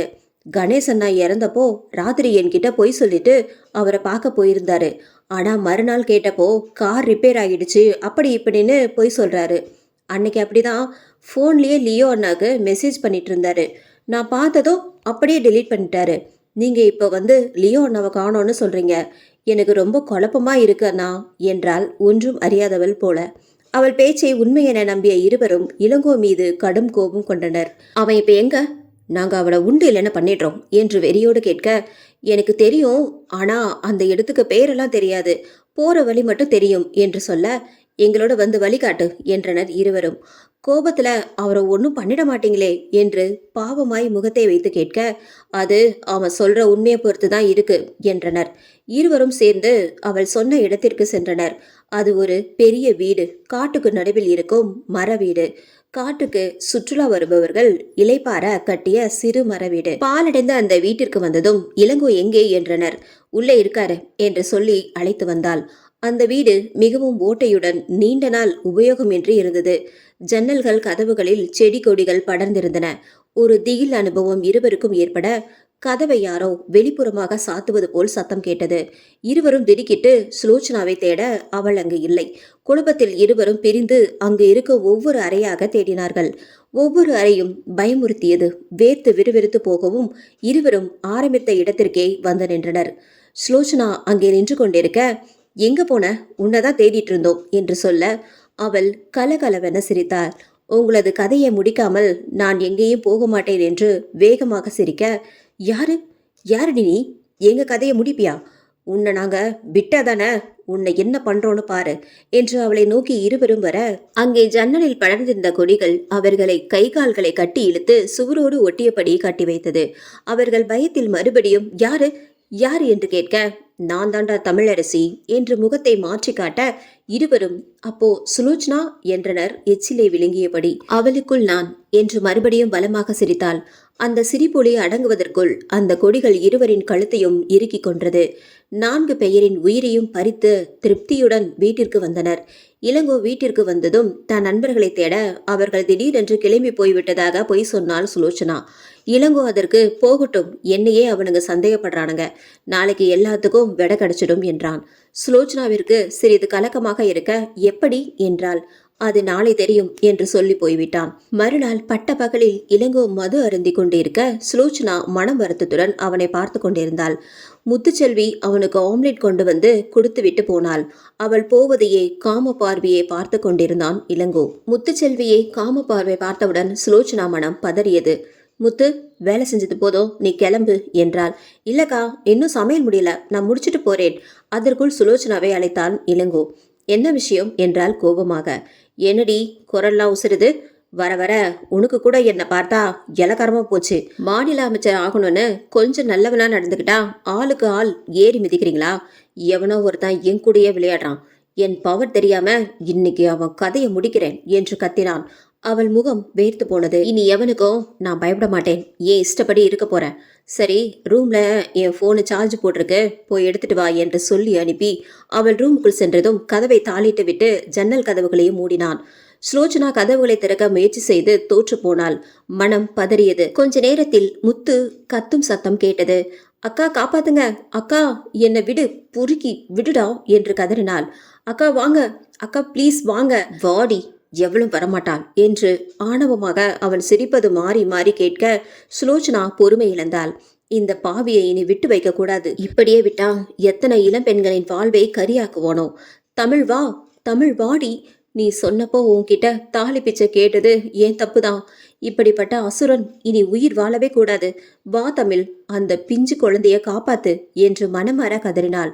அடுத்த நொடி தமிழின் ஆத்மா அவள் முன்னே வந்தது. அவள் கண்ணீருடன் கைகளை விரித்து நிற்க அவளுக்குள் தமிழ் ஐக்கியமாக சிறிது நேரத்தில் அசுர வேகத்தில் காலால் ஒரு உதை உதைத்தாள் கதவை. கதவு பறந்து சென்று விழுந்தது. சோபாவில் முத்துவை பிடித்து இழுத்து போட அவள் மயங்கி இருந்தாள். கதவு உடையும் சத்தம் கேட்டு இளங்கோ அவளை விடுத்து நகர்ந்து பார்த்தான். போதை மொத்தமும் இறங்கி போனது. எப்படி நீ கதவை திறந்து வந்த என்று வியப்பாய் கேட்க வந்த வேகத்தில் அவன் கன்னத்தில் ஓங்கி பலார் பலார் என்று அறைந்தாள். இன்னும் எத்தனை பெண்களின் வாழ்வை சீரடிக்க போற? உன் நண்பர்கள் சாவு உன்னை திருத்தலைல, அவங்கள எப்படி அனுப்பி வச்சனோ அப்படியே உன்னையும் அனுப்பி வைக்கிறேன் என்று சொல்ல, அப்போ அப்போ என் நண்பன் கணேஷ், லியோ 2 பேரையும் நீதான் கொன்னியா? அவங்கள மட்டும் இல்ல, சித்தார்த் மாலிக்கும் போய் சேர்ந்தாச்சு. நீ போக வேண்டிய நேரமும் வந்துடுச்சுடா. உனக்கு என்னடி பண்ணோம்? அவங்கள எதுக்கடி கொன்ன என்று கடுப்புடன் அவளை அடிக்க வர, அவள் பார்வையில் வந்த ஒளி தாங்காமல் தவறி அவள் காலில் விழுந்தான். நிமிர்ந்து பார்க்க அங்கே தமிழ் என்றாள். பயந்து பின்வாங்கி சமாளித்து எழுந்தான். இப்போ தெரியுதா நான் யாருன்னு என்று பேய் சிரிப்பு சிரிக்க, அப்போ சுலோச்சனா? அவளுக்குள் நான் என்று சொல்லி அங்கிருந்த சுவற்றில் அவனை மோத வைத்தாள். மாறி மாறி மோதி தலை சிதறி ரத்தம் மொத்தமும் வெளியேறி துடிதுடித்து இறந்து போனான் இளங்கோவன். அடுத்த நொடி தமிழின் ஆத்மா சாந்தி அடைந்தது. சுலோச்சனா இளங்கோ உடலை பார்த்து கதறி அழுது கொண்டே நின்றாள். உங்க கூட கடைசி வர வாழணும் என்று எவ்வளவு கனவு கண்டேன். இப்படி என் கையால கொல்ல வேண்டிய நிலை வந்துருச்சே. பாவி பாவி என்று கத்தினாள். அந்த நேரத்தில் 2 கருப்பு உடை அணிந்த கையில் துப்பாக்கியை ஏந்திய 2 கருப்பு பூனை ஆட்களுடன் சுலோச்சனா அப்பா உள்ளே வர, அவள் அவரை ஓடிச் சென்று கட்டி கொண்டு கதறி அழுதாள். அப்பா அப்பா, நானே அவரை கொன்னுட்டேன் என்று கதற கொஞ்ச நேரம் அவள் அழுக அனுமதித்தது. அமைதியாக நின்று இருந்தவர் பின்னர் அவள் மனம் பாரம் குறைந்திருக்கும் என்று முடிவு செய்து, பின்னர் அவளை விடுத்து, இந்த மாதிரி அயோக்கியனுக்காக உன் கண்ணீரை வீணடிக்காத என்று சொல்ல, அவள் பிரமிப்புடன் அப்பாவை பார்த்தாள். எனக்கு தெரியும் சுலோச்சனா, இவனை பற்றிய உண்மை எனக்கு கொஞ்ச நேரத்துக்கு முன்னாடி தான் தெரியும். அதான் நான் இங்கே உடனே கிளம்பி வந்தேன். வந்து பார்த்தா இங்க இவன் கதையே முடிஞ்சு போச்சு. அவள் ஒன்றும் புரியாமல் விழிக்க, நேத்து இளங்கோ ஃபோன் பண்ணி தன் நண்பர்கள் 2 இறந்து போனதில் இருக்கும் மர்மத்தை கண்டுபிடிக்கணும் என்று உதவி கேட்க, நானும் ஐஜி ஒருவரிடம் சொல்லி அதிரடியாக விசாரிக்க சொன்னேன். அப்போதான் இவன் லட்சணம் என்ன, இவன் நண்பர்களோட லட்சணம் என்னன்னு எனக்கு தெரிஞ்சுது. அயோக்கியன்கள், இந்த விசாரணையில் ஏதோ மர்மம் இருக்கு. ஆனா எல்லா இடத்துக்கும் இளங்கோ ஏதாவது ஒரு வழியில சம்பந்தமாகி இருக்கான். அவனை விசாரிச்சு கண்டிச்சு இனியாச்சு உன் கூட ஒழுங்கா வாழ வைக்கணும்னு தான் நினைச்சு வந்தேன்.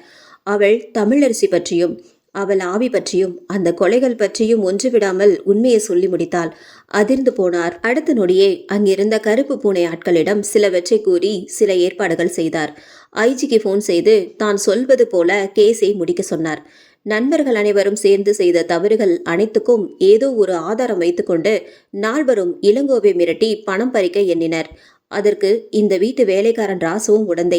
அதனால் கடுப்பான இளங்கோ அவர்கள் அனைவரையும் கொன்றுவிட்டான். மாட்டிக்கொள்வோம் என்கிற பயத்தில் புத்தி பேதலித்து குடிபோதையில் சுவற்றில் தன் தலையை தானே முட்டிக்கொண்டு இறந்து விட்டான் என்று சொல்லி கேஸை முடிக்க சொன்னார். முத்துச்செல்வியை மயக்கம் தெளிய வச்சு அவள் பயத்தை போக்கி நம்பிக்கை கொடுத்து வீட்டிற்கு கொண்டு சென்று விடும்படி காவலாளி ஒருவரை கூடவே அனுப்பி வைத்தாள் சுலோச்சனா. மாமாவை நினைத்தால் பயமாக இருக்கிறது என்று சொல்ல, பாண்டியன் ரொம்ப நல்ல மனுஷர், அவரை நான் சமாளிச்சுக்கிறேன், நீ கவலைப்படாத என்று அவளை தேற்றினார். 6 மாதங்களுக்கு பிறகு தமிழரசி அனாத ஆசிரமம், தமிழரசி இலவச மருத்துவ முகாம், தமிழரசி முதியோர் இல்லம் அனைத்தையும் நிறுவி அதன் முழு பொறுப்பையும் சுலோச்சனா ஏற்றுக்கொண்டாள். தமிழ், உன் விருப்பங்கள் அத்தனையும் நான் நிறைவேற்றிவிட்டேன் என்று அவள் போட்டோ முன்பு நின்று ஆனந்த கண்ணீர் சிந்தினாள். தமிழ் தெய்வமாக அவளுக்கு ஒரு காவலாளியாக வாழ்கிறாள். இந்த எபிசோடு உங்களுக்கு பிடிச்சிருந்தது அப்படின்னா நம்ம சேனலை மறக்காம சப்ஸ்கிரைப் பண்ணுங்க, லைக் பண்ணுங்க, ஷேர் பண்ணுங்க.